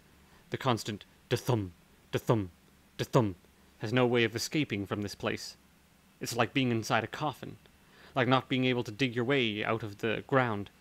The baseline is the earth itself, a kind of gravity. Valentine has been unable to breathe properly ever since he got into the back of the car. It could be the poisoned air, or the way the da-thum, da-thum, da-thum from the sound system presses him down into a seat that feels like rhino skin, but could just be plain old banal fear. But it could be just plain old banal fear. The black partition between the monstrous rear space of the vehicle and the front seats means that he can't even see what the driver's doing. If a car like this, a black carriage built for excess, has a driver. There are two of the beast carcass seats here, facing each other from across the shrine. Valentine has his back to the driver's section, as befits a guest to this house. The owner, and lord of this territory, is seated opposite, his body reclining into the corner of a rear seat, with his arms and legs stretching so far and wide you'd think the car's skeleton would collapse without him. The man, or shall we say, the man, doesn't seem bothered by the toughness of the leather or by the tight, visceral pounding of the sound system. Of course not. He's right at home here. 1.29. B. The man. The man is a black man. This in itself doesn't surprise Valentine, who tells himself that only a black man would fit a black carriage, although obviously the truth is that, post-Hollywood, he automatically expects most dealers in illicit materials to be non-Caucasian. It's important to be sure of what we mean here, though. Only an idiot uses the word black as if it's a race rather than a political statement, and under normal circumstances, the capital B would be unforgivable. There's 300 years of genetic and social evolution separating the average African American and the average Jamaican. But wherever the man in the car comes from, there's at least that big a gap between him and anything Hollywood might recognize as an ethnic minority. His skin tone is a literal, almost unbroken black. He is, as Valentine is beginning to suspect, West African in origin. This doesn't explain the blackness, since West Africans are dark, but nothing like this. Something else is in the man's blood. Possibly it's aristocracy, or a kind of fallen aristocracy. The bastard offspring of a rare and delectable bloodline raised in the crucible of post-tribal Sierra Leone and thrown out into the modern world, carrying genes that mark him out as changed even among his own people. Valentine wonders, if only for a moment, whether the rare matter in the man's blood might be something a lot more poisonous. The things he touches, the things he sells, do they get under the skin? Have they burned him from the inside out? This man is a creature of the town, driven by petrol, pure narcotics, and the international arms trade. But when other people come here from the country of his birth, to be shown into the orange flicker light in the belly of the carriage, do they immediately see him as the bringer of authority? As the representative of their grandfathers? The wisdom of the old can stop you dying of a snake bite, and the patriarchs can decide whether you live or die on a whim. Not that he's old. To Valentine, the man looks no older than 30, and Valentine's fairly sure he won't own a vehicle like this by the time he's 30, even assuming he lives that long. The clothes the man wears seem older, somehow. A black suit, black jacket, and black reptilian shoes. Thick hair and plaits tied around the back of his head. A hint of jewelry at each ear. Expensive looking, and with a hint of chic, but ragged. You get the feeling he was buried in this suit, and that it loosened itself on his body when he clawed his way out of the earth. Valentine has made at least 2 attempts to start the conversation. His opening attempt to explain why he was here, a formality, given the black man must already know, was met with a single, lazy wave of the man's arm. So far, Valentine hasn't been able to fit the words into the throbbing of the sound system. The rhythm dictates everything here, right down to the human pulse. Valentine has no way of saying what he wants to say, and getting it to fit the spaces between the snare drum and the crunching, gristle-heavy sound of the bass. The boy's got no rhythm. Although when the black man finally opens his mouth and says, "I like your clothes," something which Valentine is fairly confident in taking as a piece of sarcasm, especially considering the won't-go-away smile, so white that you can see the gaps between the teeth. The world travels towards him on the back of the music as if they're etched right into the CD. Words, which, incidentally, also make Valentine hype-aware of the fact that he's still got his uniform on. 1:30, non sequitur number 2. Another recording, same voice, same house, same circumstance. This time it goes, "Go. Yes. Yes, we do. Is that a problem for you, Mr. Orphee? No, we appreciate that. Wouldn't ask you to do anything that... We understand. Yes, we can supply you with most of the materials. You're still an unknown quantity. We can't be found in possession. We can arrange that. That won't be a problem. If you can arrange the transportation, yes. I'm glad you're prepared to do that, Mr. Orphee. We can put you in touch with the relevant source. No, we can give you everything you need for the mechanism. Yes. Yes. We're sure. Even a ship. Nothing's indestructible. Afterwards? I doubt that, Mr. Orphee. Don't you? I'm glad to hear that. Of course. 1.31. When? Here's the point, Tiffany says, kidding herself that she'll finally be able to get to the point. I'm only me because of the information that makes me, right? Says the boy, obviously not convinced. Poor kid, thinks Tiffany, sticking to his cells like they really mean anything. And, just for that moment, she feels more superior than she's ever felt in her life. And that information's all over the world now, she goes on, confident that she's finally working up to what looks like a conclusion. Everywhere. I mean, you know, it's not just what I look like and stuff. Everything's about me. My executive thought it'd be a good idea if I didn't have any secrets, you know? I know. The nods the boy, who's almost certainly seen a newspaper in the last 8 months. So that's it, says Tiffany, with some triumph. She wipes a few flecks of powder off her top lip, a kind of punctuation. Sooner or later, there's going to be too much in one place, too much information about me in one place, and then she lifts up one finger, by way of dramatic demonstration. The boy looks up from her calves and follows it. Hmm? He says, prompting her without wanting to interrupt her. And then it's going to be able to think like me. Because when you think about it, the only reason this me is so special, she playfully kicks her legs up and down to demonstrate the version of her she's talking about, is because there's more information here than anywhere else. Kind of won't be like that forever, though. And then, you know, all the images are going to be as smart as I am, and they're going to have lives of their own, and, God, I don't know, everything. Is that possible? Asked the boy, meaning, that's not possible, with flattering undertones of, oh no, really, I'm sure there'll only ever be you. I mean, there's got to be a lot of stuff inside you, all your thoughts and memories and things. Tiffany pouts a little. Guess more people have got memories about me than I've got memories. Look, this has never happened before, okay? There's never been this much information in the world before. Ever. There's never been so many people and so much stuff. Nobody knows what happens when you get all that stuff together in one place, 'cause until now the only place where it's been that much stuff is in people's heads, right? Only it's everywhere now, and she doesn't have many more words, though. So she gives an ominous look to the TV sets, making it quite clear who's the villain in this piece.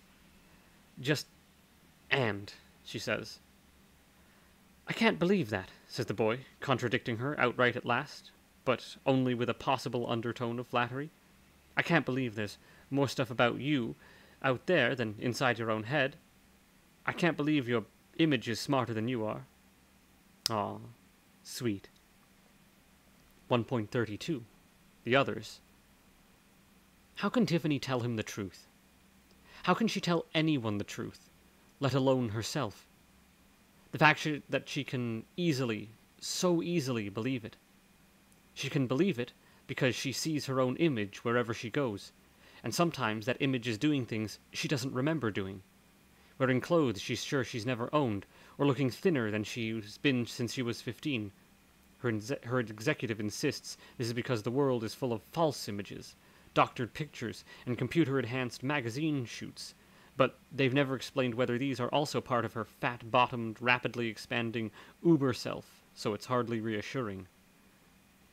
But more importantly, she can believe it because, in all honesty, it doesn't feel as if there's a great deal on the inside. Not that she's stupid. Not that she's exactly badly educated. She's been told that she has a certain acumen, whatever that means, but, well, shouldn't an identity be slightly more than this? When was the last time she made a conscious, deliberate, definite decision? When was the last time she went somewhere of her own accord, or even stopped to wonder how she might get somewhere of her own accord?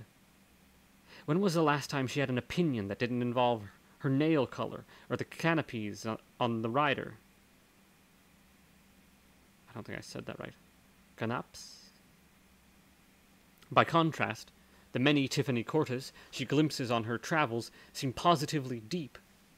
Hit Magazine said that she was one of the cleverest image makers in pop, that her strategy for world domination was ingenious, and that even her management company, meaning the executive, couldn't possibly have predicted her rise to glory.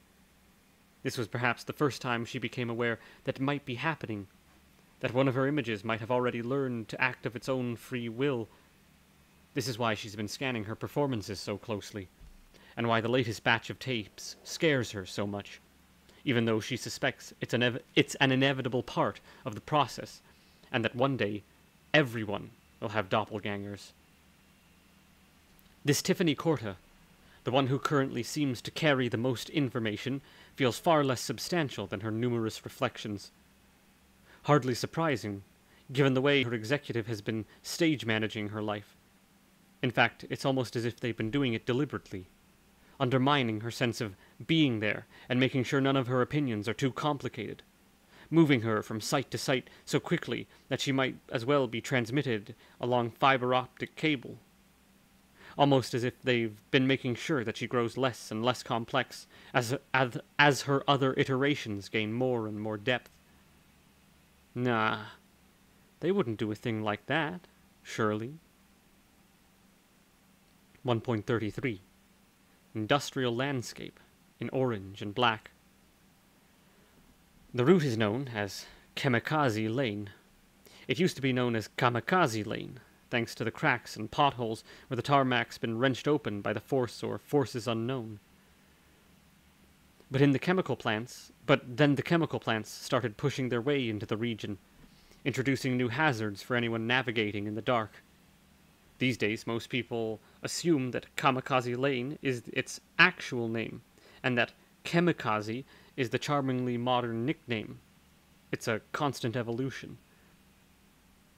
Up ahead, at the end of the road, is the tower block. Everyone around here knows the tower block. By night, the work crews come and go from the little chemical plants. Squat, bulky little men never seen in the light of day, who might be digging poisons out of secret mines for all anybody knows. The servants of the great urban horror, if you like. There are brief, spastic flashes of light from the plant buildings as they go on and off shift. There's brief, bloody, orange light. There's brief, bloody orange light in the sky when the men are working. Not just the kind of light that lets you see anything, the kind that frames the buildings as shadows. Which is how everyone thinks of the tower block. Great, black, monolithic, silhouette. The only buildings of its kind left standing in the area. No lights in its windows, if indeed it has windows after midnight. It's possible the building seals itself up to become one great slab on the skyline, making its presence felt in the fits, starts, and flashes made by the dwarven workers. Naturally, the tower looks darker in the chemical light than the sky looks during periods of complete blackness.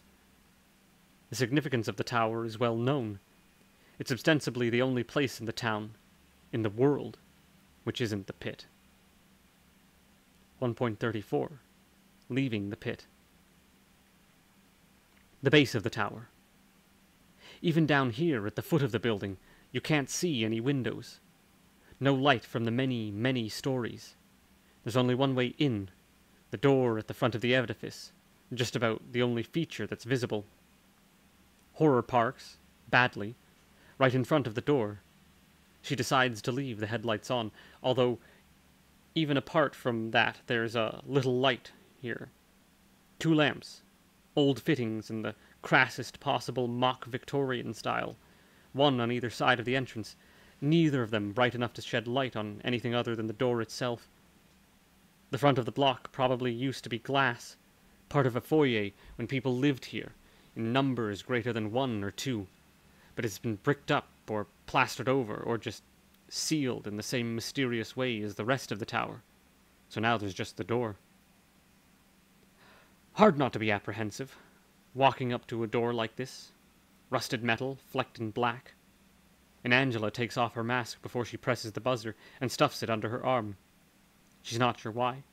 As far as she can tell, there's no camera on the door, just a plastic grill drilled into the bricks, or whatever the building's made of. It takes a while for the response to come, enough time to start both in Angela and Horror whistling under their respective breaths. It's quiet here. Quiet enough that in Angela and Horror can tell themselves somebody's listening to them. Nobody says hello from upstairs. Nobody speaks through the plastic grill. There's just a vague clicking in the works. The sound of somebody, 11 floors up and 100 feet above, picking up a handset to listen to whoever's standing at the door. And Angela steps forward towards the grill, although she forgets to clear her throat. something which really should be part of the ceremonial atmosphere. "We're here as envoys from the pit," she announces, and the grill makes a buzzing sound, and the door clicks open.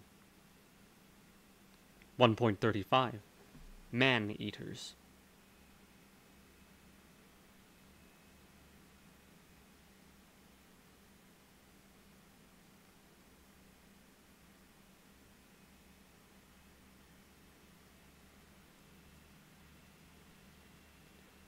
Valentine stops shifting in his seat now. His buttocks can't help but think of the phrase, "careful, its vision is based on movement," but his body feels it'd be too dangerous to twitch, at least until this particular soundtrack ends. Only his chest moves, because he's simply got no option but to draw the lizard candle air into his body. He tries to breathe slowly, but it just makes the scent worse. It's like breathing in skeletons. The black man makes a gesture with his big black hand, the hand that's draped far too casually across the couch. He's made that gesture in response to almost everything Valentine said to him. Fingers spreading wide, wrist turning in a manner that's dangerously suggestive of a royal wave. At the end of the gesture, the hand plops back onto the skin of the couch, like a big cat that's too hot and bothered to go on the prowl for long. It's a gesture which might mean one or all of the following. It's not important. It's not a problem. This is the way things are. You think I care? We'll talk about this later. We won't talk about this at all. But however you interpret it, the man's smile stays scarred across his face, and his eyes never open wide as he stares at Valentine. This time, of course, things are different. This time, the gesture indicates that the man is about to speak of his own volition. This time, there are overtones of, so... Valentine tries to lean forward, a little, to make sure that he hears every word the man says. It doesn't work. His back's stuck to the hide seat. The music stops him making any really violent moves, and he's afraid of disturbing the candle smoke anyway. "Something I need to know," says the man. If his smile flickers at all, it's only because of the nature of the firelight. 136. The negotiations. The man has a somewhere else accent, which Valentine assumes must be African. The English is impeccable, but there are great gaps between his pronouncements, where he lets his body language, or absence thereof, do most of the work. The words he does say stick together in little clusters, deep and heavy and as tacky as the rhino seats. The accent gums the syllables together. "Something I" is one word. Valentine risks a nod. The black man gestures again. This time it's a gesture towards something. Perhaps something in the future. Perhaps an object, or an event, or both. "This thing," the black man says, as slow as the bass rhythm behind him. "This thing you gotta do. I need to know whether it's gonna be safe." The word "safe" makes Valentine jump. Nearly. For the same reason it makes you jump when you see someone you know in a place you've never seen before. The word "safe" doesn't belong here. "It'll be fine," Valentine says, automatically. Damn. It's the first thing that comes into his head, because he's been thinking it ever since he swallowed some of Cause's pills. The man just keeps smiling, just keeps staring. Valentine guesses he now has a chance to give a better answer, so he looks the black man in the lazy eye and says, "We know what we're doing." Nice attempt. In fact, there's no "we" tonight, and Valentine knows that. Whatever he does will be done alone. But he suspects he might be able to claw back some self-respect if he points out he's part of something bigger. And yes, the irony of this, getting his sense of self back by pretending to be a conspiracy, isn't lost on him. But the man's smile gets a little wider, and his head nestles further into the couch behind him. "Oh, you're the expert," he asks. Valentine prickles. Is he laughing at me here? Or is he asking whether I'm the expert among the people I'm working with? No, I think he's laughing at me. You know who I'm with? Valentine asks. The black man nods, a little. Well, of course he knows. We know what we're doing, Valentine repeats. Another gesture from the man, meaning it's no concern of mine. Sure you do, he says. But what I need is to know where you gonna be doing it. And the music goes boom chat, qua, boom chat, even as Valentine starts to choke on the lizard smoke. 137. This is what's going through Valentine's mind. 1. I can't tell him that. 2. He could be fishing for information. He could be working for the police, or for one of the wartime powers, or... 3. Don't be ridiculous. 4. I still can't tell him that. 5. The people I'm working with wouldn't want me to tell him that. 6. But he must know that the people I'm working with wouldn't want me to tell him that, so why is he asking? 7. He doesn't care what they'd want. He wants to know. 8. His people kill children and dump their bodies in rivers. His friends cut off limbs to make sure business deals go the right way. 9. Remember that man you picked up in the ambulance almost a year ago now? The African man with the bald head and the gold bands on his wrists. Remember how he was found, bleeding to death from his crotch, with all his legs ripped open, and his tongue all black and shriveled up to nothing, and the roof of his mouth shredded after someone held him down and made him suck a burning crowbar? 10. Like that. 11. I can't tell him what he wants to know. 12. If I don't, he can have whatever torture. If I don't, he can have me tortured. This car can take me where it likes. He's got friends, followers, employees. I can't hold out against that. 13. Is the burning crowbar what they do to people who won't talk? Is it supposed to be some kind of irony? 14. I'm just a man who drives an ambulance, for Christ's sake. Why am I here? 15. Oh yeah. 16. I can't tell him what he wants to know. 17. I'm not going to say anything. 18. He could torture me. 19. I'm not going to say anything. Not for the time being. 20. Right. 1.38. Going up. You are now inside the tower block. You have now escaped from the pit. There are over 20 buttons inside the tower's black lift. Oh, inside the tower's block lift. But only one of them is ever pushed. Floor 11. Exactly halfway up the building's great mass. And Angela likes this phrase. Great black mass. Like something a Satanist would say to his host at a party. Some people would expect Miss Ruth to exist on the top floor of the building, given she and her companion are the only known residents. The fact that she lives exactly halfway up is suggestive. She moved in, and her influence began to spread, first driving out to the people on either side of her, then above, then below, moving from flat to flat and floor to floor until there was only her, or so we assume. No other inhabitants of the town have ever been seen, but it's possible they're there, goblin people of their own, tending to her collection.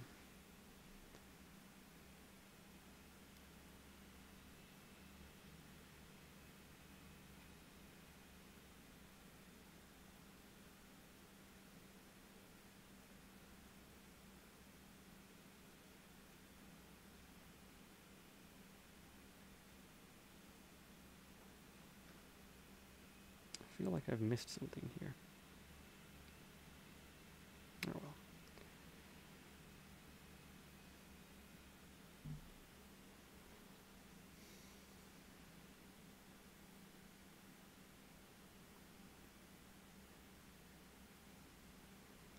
No other inhabitants of the tower have ever been seen, but it's possible they're there, goblin people of her own, tending to her collection. It's also feasible that the collection fills every room in the block. Miss Ruth is known to be, or known to have been, a wealthy woman. She must have bought this place up piece by piece. She must have done this just to house her works, her life's labors, her obsession, her analysis of the pit. "Put the mask away," says Hora. "She won't like it." "She won't even notice it," says Angela. Even so, she starts to shuffle the thing she's brought with her, moving the mask from under her arm into the inside of her pocket, and the videotape from inside her pocket to the outside of her pocket, ready to be presented as tribute. 1.39.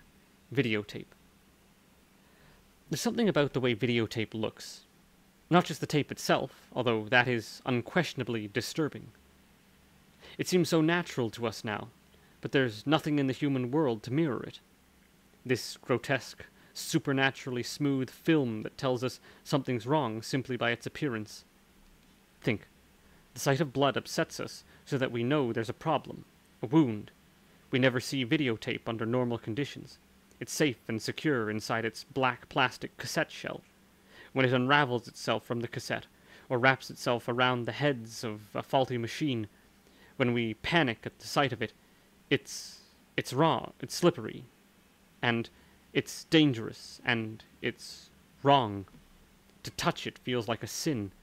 You mustn't lay your fingers of it. No, not because you can damage the image that way, and nobody has the right to do that. Not even if you own the tape.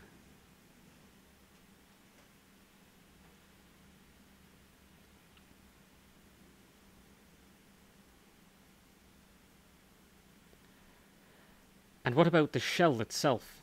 The suit of plastic armor that ka-chacks and ka-chunks whenever it's touched. Chitinous and beetle-like, hard-edged and covered in ridges, like hundreds and hundreds of tiny battle scars. 2 white circles at the center of the spools, lining up with the 2 holes in the cassette casing, but never quite precisely enough comfort. Hold any object for long enough, and it seems strange. Stare at any human face, no matter how beautiful, and before long it reveals itself for what it is. A collection of features that evolved for purely practical, pragmatic reasons, held together by raw matter and spurious proportions. But videotape is much, much worse. Cradle the cassette in your hand, and feel its nature scratch the surface. The insect-like ka-chacking. The rattle of something cool, hard, and utterly hostile. The sense that inside the casing is a presence which mustn't be seen, mustn't be touched, which could hold any number of secrets, and which refuses to give them up unless it's brought into contact with an equally inscrutable machine. 1.40. Big girl. Unsurprisingly, Tiffany worries about her weight. Or perhaps it's more truthful to say that she worries about her mass. She's been a good broodmare for her executive, and she's made plenty of wise couplings, using her not inconsiderable sexual charms to spread her image across the human world like a heat wave.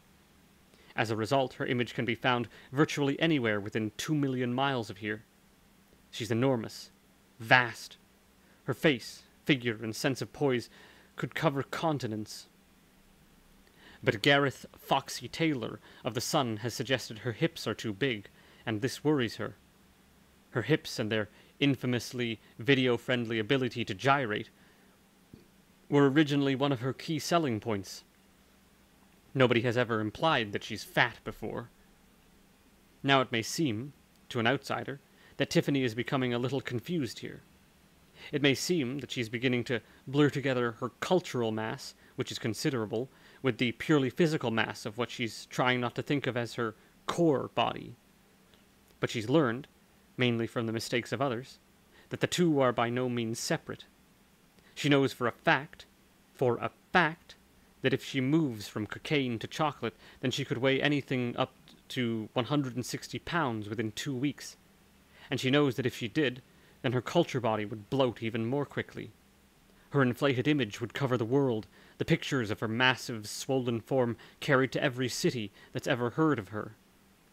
Which would sound tempting, except that according to the executive, this rapidly generated, fat-bodied cultural mass would be short-lived, and an overweight conceptual Tiffany Corta would soon wither and die. The relationship is puzzling. The rules are hard to fathom. She has to become as large as possible, but judging by Foxy Taylor's testimony to her immensity, has caused her pelvis to appear grotesquely overblown. There are sadly no doctors you can consult on this matter, and only the executive offers any clues. If she loses mass in some specific area of the world, perhaps by banning the local press there from reproducing her image, then will her hips become acceptable again? It seems likely. 1.41. How? So, here it comes.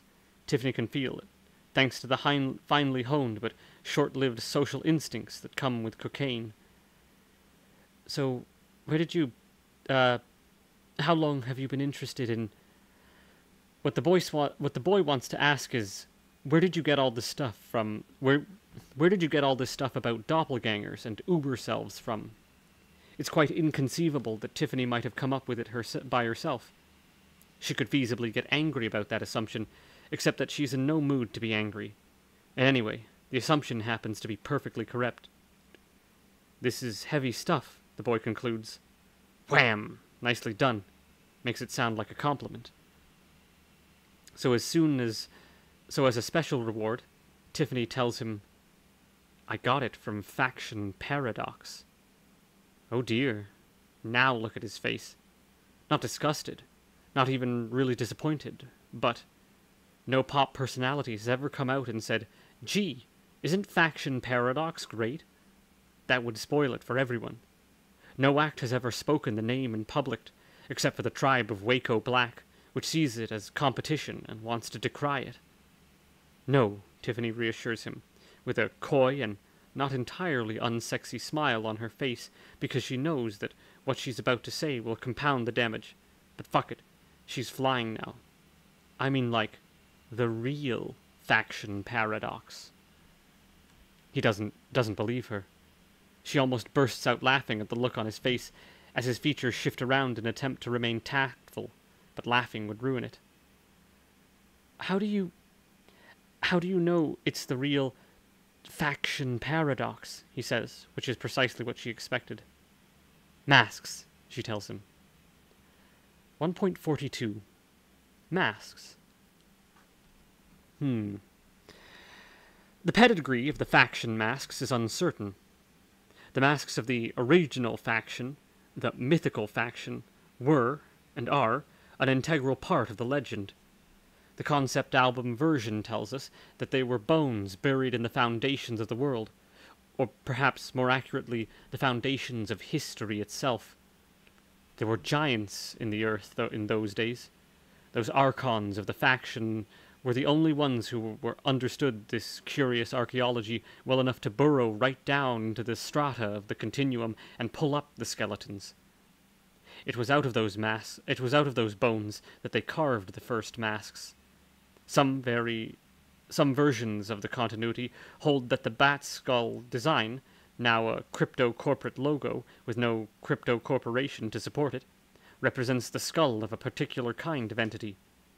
Others hold that the early masks were carved out of immense spinal columns, whose heads were never found. Mystery animals, either way. But as we all know, in this universe, time travel is as impossible as black magic, as impossible as finding real red mercury, as impossible as removing the foil lid of a black cherry yogurt intact. Easy to see where this story comes from. We all remember a proto-time full of giants because we were all babies once and remember looking up at the dizzying, nauseating heights of our parents. We believe in the wisdom of the ancients because there really was a time when everybody knew better than us. We look for relics because we all have a personal prehistory to deal with. It's unimportant. Even the suggestion that there was once a formal institution by the faction's name means, by definition, that there were formal ranks. This isn't something which would interest in Angela, but it must surely have been one of the things that drew Tiffany to her executive. Father, Danzale. Mother, Nod. These titles suggest family. They also suggest religion, and Tiffany's parents were Catholic, remember. They suggest something which goes beyond the purely genetic, and somehow makes the idea of relationships somehow bigger, wider, and more important. Though she wouldn't vocalize it quite this way, the truth is that Tiffany Corta isn't banking on being genetic for very much longer. So this must be the ideal family environment for her, mustn't it? 1.43. The waiting room. Beyond the lift is a waiting room. It's not the largest of the spaces, and there's the smell of intimacy and coffee in the air, but it's a room with invisible walls. There are black curtains draped over every surface, giving you the sense the room goes on forever, but that if you wanted to keep walking, then you'd have to force your way through more and more layers of material until the black satin simply exhausted you and made sure you never woke up. Several black leather sofas, worn enough to look comfortable without looking cheap, lounge around as if they're the ones who deserve furniture.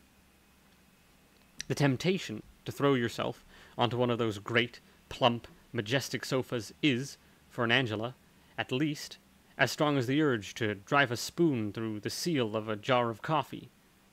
The atmosphere speaks of opulence and an instinct for sensuality. The air percolates.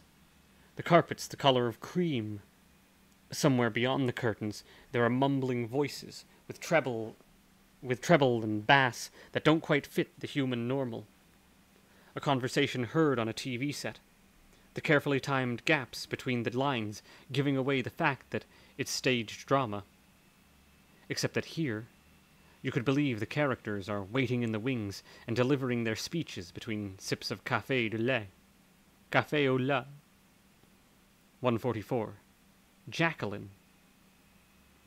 Then Jacqueline appears from behind two of the curtains, in such a smooth, fluid fashion that you'd swear she could vanish between any two lines of satin and reappear anywhere else in the room.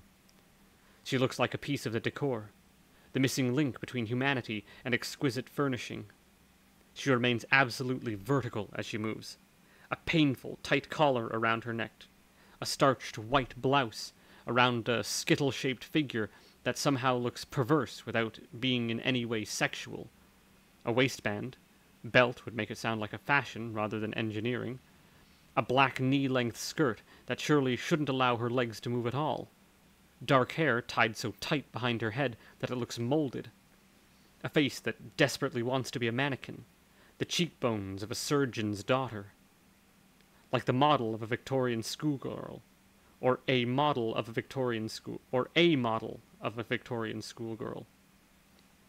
Miss Ruth expects discipline from her assistant, or her servant, or her paramour, whichever Jacqueline happens to be.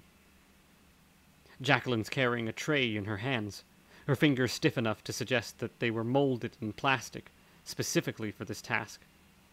And, on the first sight, it looks as if this is where the smell of coffee comes from. But an Angela knows better. The smell is a fixture here, and it works the other way round. The atmosphere condenses itself into cups to make coffee. The girl glides over to an Angela and horror, her razor-sharp heels not making a sound on the thick carpet. "Your coat?" Jacqueline asks, as if she's got any hands free to take it. And Angela knows better than to argue with this. Nobody keeps their coat on in here. Already she's starting to feel like a shambling mess compared to the environment around her. She begins to slip off her jacket. "And how is the pit this evening?" Jacqueline asks, formally. "Oh, you know," says Hora. "Full of monsters and such." "I see," says Jacqueline, quite seriously. 145. The nature of the pit. There are mystics who speak of the abyss of hallucinations, that great terrible gulf which exists between the seeker of knowledge and whatever remains of the truth after all these years. It's an abyss of demons, of flights of fancy, of distractions and temptations beyond number. Beyond number, it's supposed, because anyone who might attempt to cross the abyss will always bring his or her own distractions and temptations along for the journey, thus ensuring that the abyss is always fully stocked and will never, ever run out of monstrosities. Like everything in mysticism, it's all code. This particular hell doesn't represent a specific place or even a particular state of mind. It represents the world. It represents what's real in as far as the seeker will attempt to understand what's real. That's why the only demons are the ones the seeker takes with the probably him. Like the rats in Room 101. The more you look into the abyss, the more you examine this world in detail, the more you give form to your own prejudice. Miss Ruth doesn't live in the pit. The abyss of hallucinations ends at the door to the tower block, or so she claims. She reinforces this by refusing to grant any entrance to anybody, even those she knows well, unless they first acknowledge that they, at best, ambassadors, that they're, at best, ambassadors, or, at worst, refugees. She's fully aware that her guests bring much of the pit with them when they enter, but if they come as envoys from the pit, then at least they face up to what they are, and perhaps even something else, while they're in her company. In her view, what's found in her home is the truth. However, she may be the only one who can perceive it properly, at least for the time being. Best not let the coffee and plump sofas fool you. Leaving the pit can be a hazardous process, and Miss Ruth is not a woman to be taken lightly.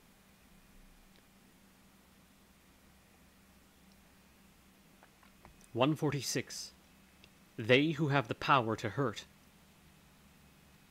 By now, Valentine's established, or thinks he's established, where the black man comes from.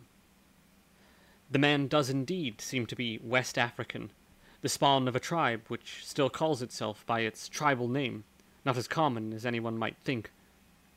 What's interesting, though, is Valentine isn't currently aware of it. What's interesting, though Valentine isn't currently aware of it, is what survived of this tribe in the modern, sugar-pumped, polyester electrical age. The name of the tribe is now generally used not to refer to a people, but to the people's own assembly of higher powers. It's a culture of black angels, blacker demons, and blackest of all, fetishes. That's all the outside world remembers. Not the flesh and blood, just the totems.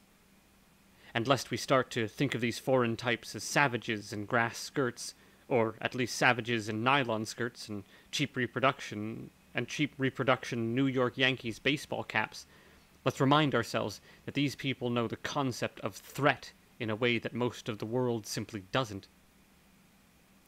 Their version of Satan is a snake. The serpent mother who represents poison as much as deceit, death at least as much as a greater moral evil. This seems reasonable. Go to the village where the black man's parents brought him into the world, and you'll find every human being there knows somebody who's died of a single bite to the ball of the foot. Those who escape to glorious civilization in the West will never willingly look upon the face of any snake, not even on television, not even if that snake's a cartoon, a Muppet, or an unconvincing prop in an action movie. Is it any wonder the Bizongu hold on to so much power, even as the people who created them become assimilated into the overall fat-pumped mass of humanity? The totems have been exported across the face of the world. It's common knowledge, among those of the tribe who arrive in the high-tech world, that every airport has a secret terminal, a black terminal, allowing the formless, slick-skinned black aeroplanes to bring the witch covens all the way from Africa without being intercepted. Yes, black carriages really have taken the next evolutionary step to mirror the sleek, black, near-invisible aircraft of the modern or pre-war military. The covens will probably kill those who break the old vows. The covens will probably kill those who break old vows to old lodges. Nobody escapes the justice of witches. 1.47 Vows. Vows are important to these people. This, ultimately, is why the black man makes himself look like a magician in his lair. A reminder that all deals must be straight, all promises must be kept, and all debts must be paid, because those who oversee such transactions, be it a simple matter of money, or a bond of secrecy to a coven, can reach between continents. It's a system of thought which has outlasted the genetic purity of its creators, which draws no distinction between religious duty and personal business, which has, on at least one prior occasion, led to the headless, limbless torso of an African child being fished out of the river in the middle of a modern metropolis. Naturally, however, nothing like that ever happens in this town. 148. The Guarantee. Valentine is trying to look out the window. He's trying to keep his eyes off the black man, every inch of his skin prickling with sweaty angst and telling him that if he keeps looking out of the window for one more second, then the black man will take it as an insult and turn him into a headless, limbless corpse in the river. And it's been like this ever since the man asked Valentine the great fundamental where question. The black man gestures. Valentine's head immediately, instinctively snaps around to face him. The man's still smiling, but Valentine's sure there's some real amusement in there this time. Why? Because Valentine's trying to avoid a difficult question, and it shows. "See now," says the man, and the African accent's thicker on his tongue than ever. "I got an attachment." You can tell he's trying out the word for the first time. Valentine is puzzled and admits, "An attachment?" This time the man's gesture is aimed at the space around him, the whole of the shrine car, Valentine included. "This here skin." Skin? Oh, he means his own skin. "See, I wouldn't want to lose any of this," he goes on, slow as you like. "Wouldn't want to lose any of my business, even for you and your friends." Valentine is now no longer sure whether the man's relieved or horrified, or if the man's stopped smiling. He tries to work out what he's really being told here. "You're saying, when I do what I'm going to do, will it damage your, He really has no way of finishing this. "Will it affect you?" he tries. A gesture from the man, meaning, "What do you think?" "I don't need to know what you're gonna do," he says. "Who you are, who you're working for, that's nothing. That's nothing at all. But what I need to know that it's not going to be here." Here? "You mean, in this town?" asks Valentine. "Mm-hmm," says the man. And Valentine breathes again, realizing that he's not going to be tortured at all, or even asked what he and his co-conspirators in the faction are planning. He just has to give an assurance, that's all. And if he chokes when he gives it, well, that's only because he breathed a little too easily, and the lizard bone tang of the candle smoke is now coating the back of his throat. "It's not going to be in this town," he says. "It's not going to be anywhere like here." 149. Question. Is this a lie that Valentine's telling? If the average inhabitant of this town had said it, then yes, it'd be a lie. Once Valentine picks up the merchandise from the black man, he intends to use it in a location that's technically, geographically, within the town limits. But the line, "anywhere like here," is a dead giveaway. For him, the war is a kind of space and a kind of time in itself, which intersects with the world only at specific points and changes the rules wherever it passes. That's what wars generally do, of course. They allow people who believe they could never ever kill another human being to kill without compunction, and all because the war has been positively identified as a war. It really doesn't take much brainwashing. All you need to turn an ordinary human being into an assassin is one little declaration. But if a country at war is a different place to a country at peace, then this war takes the process a step further, at least the way Valentine sees things. This war is its own location, He's planning on using the black man's merchandise to enter that war. Hence he's not lying. But he's sitting in a car with someone from a culture in which anyone who crosses you is ritually tortured to death, so let's hope that other people share this view. 1.50 Valentine and the Faction. Valentine's association with the group he thinks of as Faction Paradox began a little over a year ago. It began in much the way you'd expect, given what we know about Valentine. It began at a political demonstration.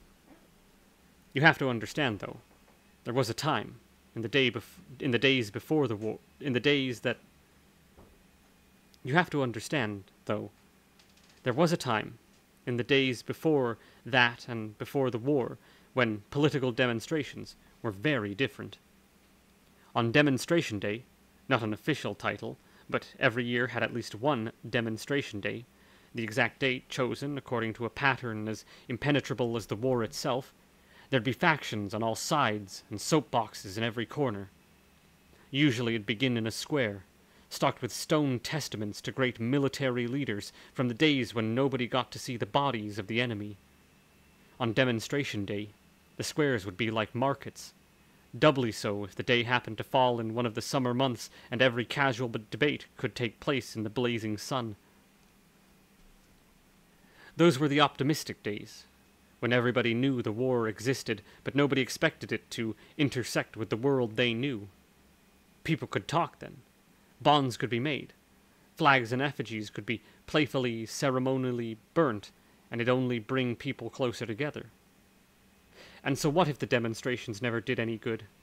So what if the parliaments and the senates and the world looked on everywhere, and the world looked on every dissenter as a gypsy or a clown or an anarchist or a vandal, if they were lucky, or, if they were lucky, a target for the intelligence services?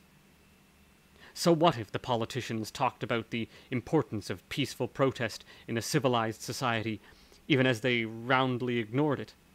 Like Brigadoon, or like a rock festival. The Bazaar of Dissent was a location which only existed for short, eccentric intervals. The punters may have come away with badges and buttons and signs and pamphlets in 100 exotic colors, but each little token represented a whole system of meaning, and every exchange made those meanings more complete and more complex. You couldn't have a demonstration day now, not under war conditions. They tried, 14 months ago, on the day that Valentine first heard the name of Faction Paradox. Need it be said that the two events weren't unconnected? 1.51 Who? Then, says the boy, Tiffany suddenly notices, in a powdered-fueled moment of clarity, that he's trying not to stare at the soles of her feet. The armpit thing was evidently off the mark in this case. Then, these people you work for... Oh, work with, says Tiffany, wriggling her toes experimentally to see what happens. These people, Faction Paradox... The real Faction Paradox. Uh-huh, Tiffany nods 3 times in quick succession. Legions of interviewers have described this habit as cute.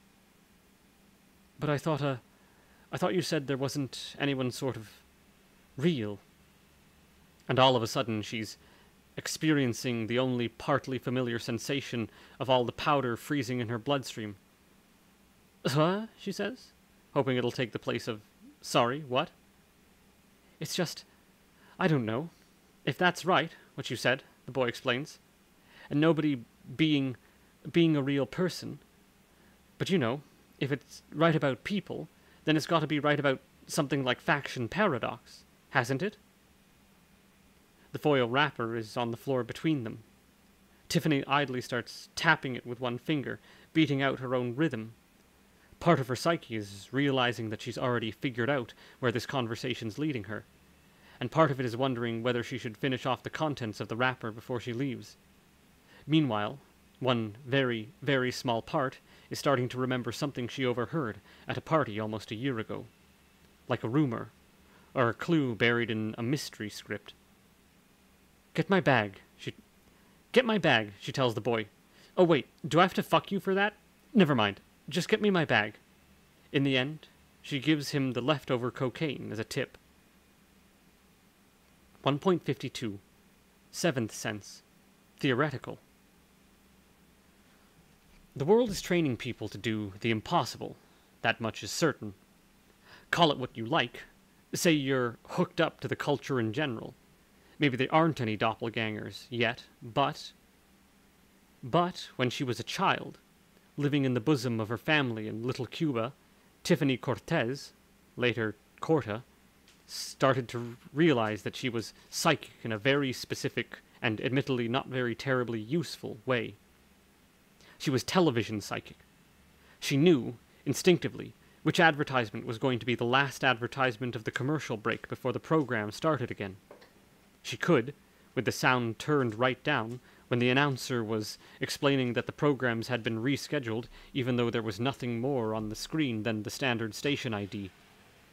She could sense the approach of the words, "And the next episode of the series will be shown in 2 weeks' time," read through even though she was barely old enough to read the TV guide. Instincts? Subconscious perception? There are patterns in the schedules, after all, and a 4-year-old girl can notice them even if she doesn't realize it. And what if that girl's been exposed to this medium all her life? It's not just that it's done so much to her brain. It must be that it must have done so much to her cells. Cycles of light and heat from the TV set, magnetic patterns from the video recorder, electrical rhythms brushing against the skin, picked up by the living tissue, becoming a literal seventh sense. We can believe this, but we won't be able to believe Miss Ruth. 1.53. Seventh sense applied. For the first time Angela went to the tower block, without horror for moral support. She took a videotape as a kind of tribute for Miss Ruth, something she now sees as a established custom, even if she's not sure Miss Ruth sees it that way.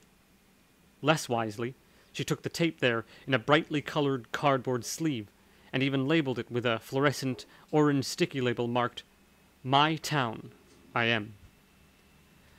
On that occasion, Jacqueline took the tape from Angela in the waiting room, checking it in case someone was trying to plant a magnetic bomb inside the collection. There was very nearly a look of distaste on Jacqueline's face, and then, as if she couldn't understand why anybody would try presenting her a tape in something so gross as cardboard. There was very nearly a look of distaste on Jacqueline's face then, as if she couldn't understand why anybody would try presenting her with a tape in something as gross as cardboard. And Angela wasn't immediately sure why this strange, doll-faced girl stared at the tape for so long, when there wasn't much to see on the sticker. "Oh," Jacqueline said, not a hint of judgment anywhere in her voice. "Amateur footage." Which was, indeed, what was on the tape. At the time, and Angela assumed it was just a neat piece of deduction. Later, she saw Jacqueline find a specific tape from the collection at Miss Ruth's request. The tape was one of those stored inside Miss Ruth's inner sanctum, not the largest part of the collection by any means, but even the sanctum must be home to a couple thousand cassettes. None of them boxed or labeled. Jacqueline found the right tape only after a moment's hesitation, Miss Ruth keeping an eye on her at all time, clearly planning on disciplining the girl if it took too long. Eventually it dawned on Angela that Jacqueline could tell what was on the tapes just by looking at them. She asked about it, in the end, but only once they were free in the friendly, video-free, coffee-scented space of the waiting room. "Yes," Jacqueline told her, which is a fairly typical Jacqueline response. "So, how's that possible?" Angela asked. "Discipline," Jacqueline told her.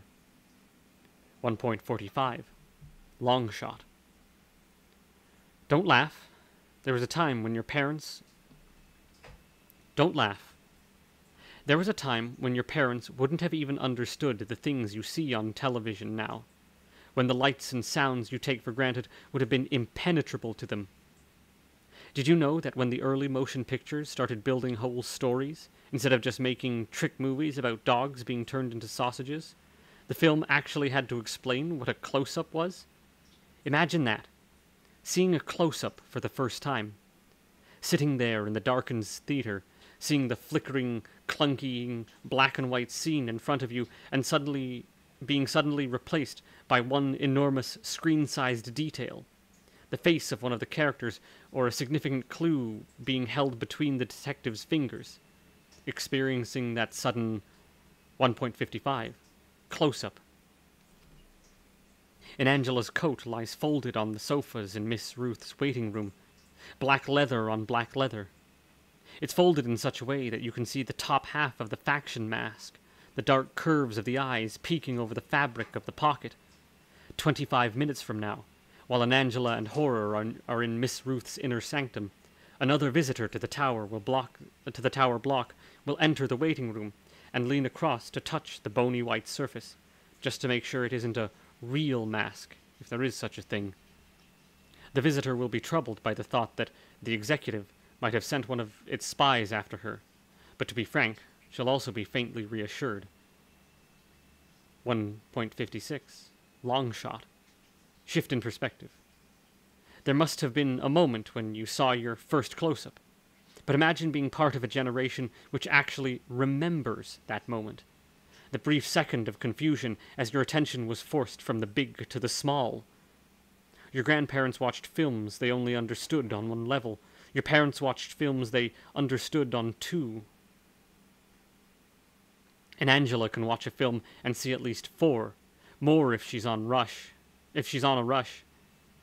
Her and her great-great-grandchildren, should she have any, will be able to see so many levels that they'll have to look back at her and think she must have been some kind of cultural Neanderthal. You think it's so ridiculous, being able to see a videotape without a machine to come between you and it? Ask your future spawn what they think. Assuming the war doesn't kill the lot of them. Or do something far, far worse. 1.57. Weaponry. Valentine has had time to think about the assurance he gave the black man. This probably isn't a good thing. At the moment, the man doesn't seem to realize that Valentine's answer might, possibly, have been a distortion of the truth.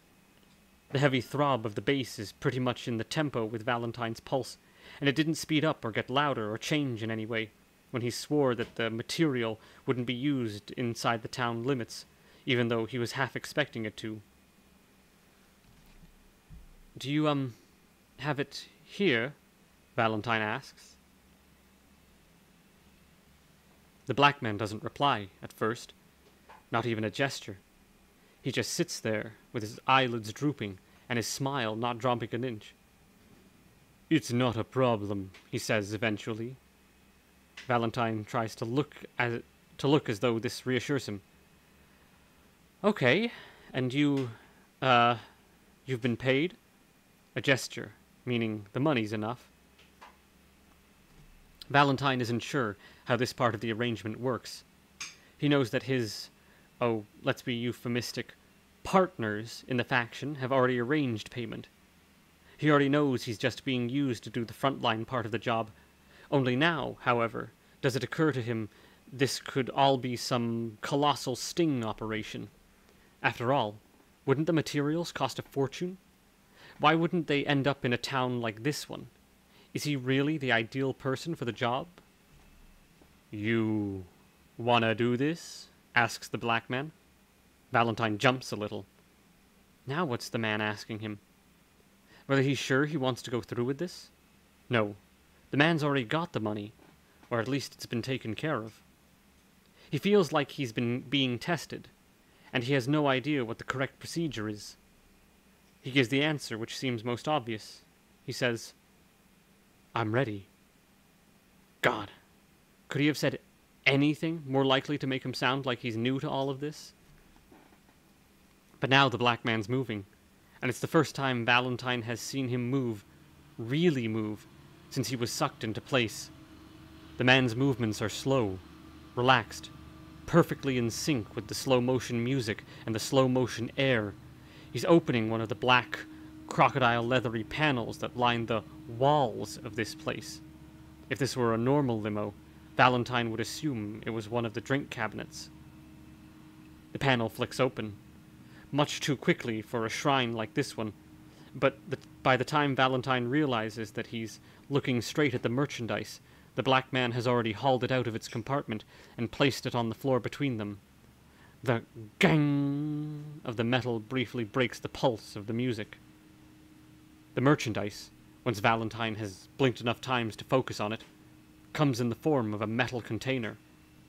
It doesn't look like any kind of container he recognizes. It's more than a corrugated metal tube, resting on its end, no more than a foot high and no more than 6 inches across. There are dents, scrapes, and rust bruises all the way along its length. It looks, for all the world, like something that spent its life living in a dark place.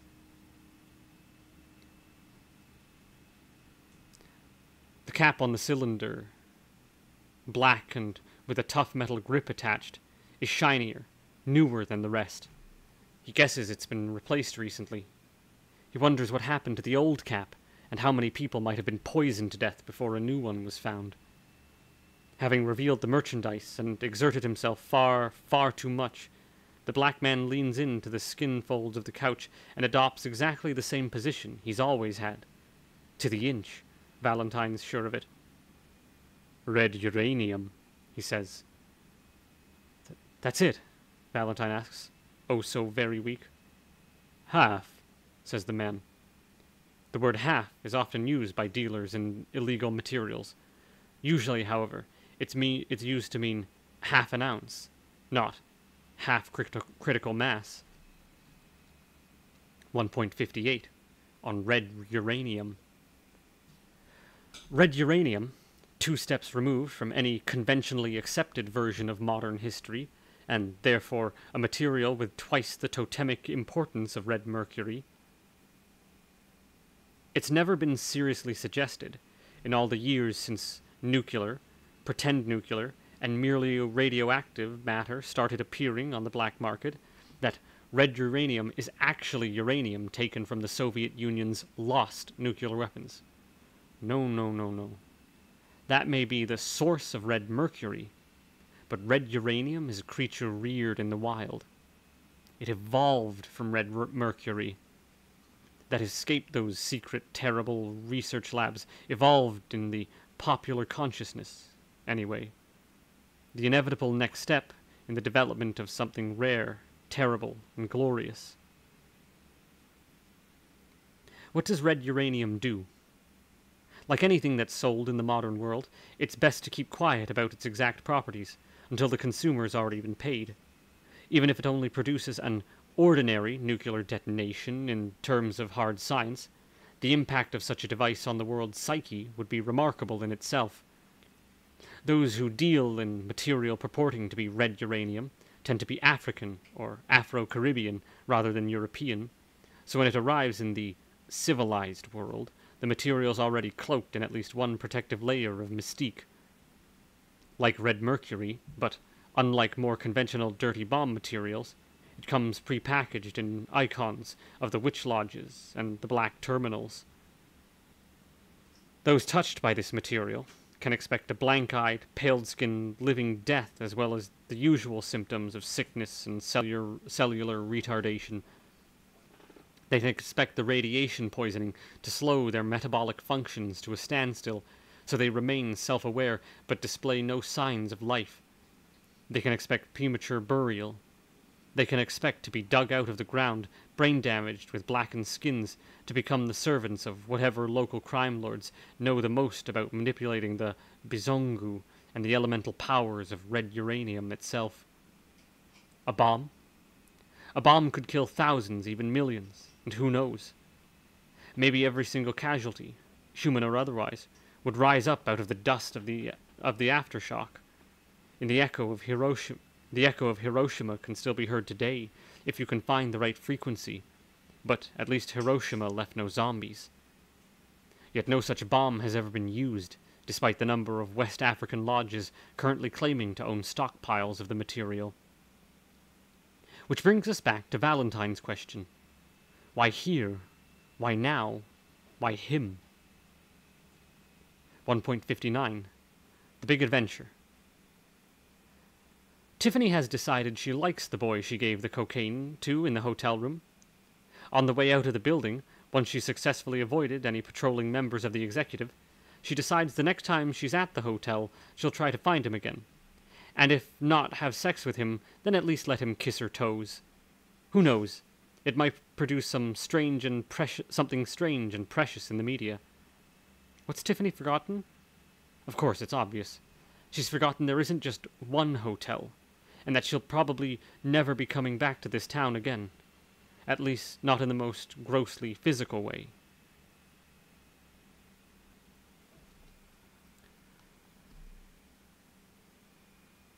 We've reached a good stopping point. And so, with that, I'm going to close out. Sorry, chat. I haven't been keeping an eye on you since I only have one viewer, but we are reading a book called Faction Paradox. This Town Will Never Let Us Go. I don't know if you're still here, but I'll put that in the chat, just in case anyone comes across this stream later. I want to thank you for listening tonight.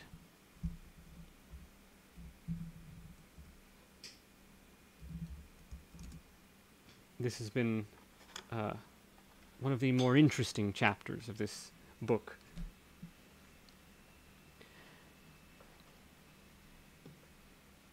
I don't have much else to say. I never do. That's why I like reading. Someone else's words are usually better than mine. But perhaps one day.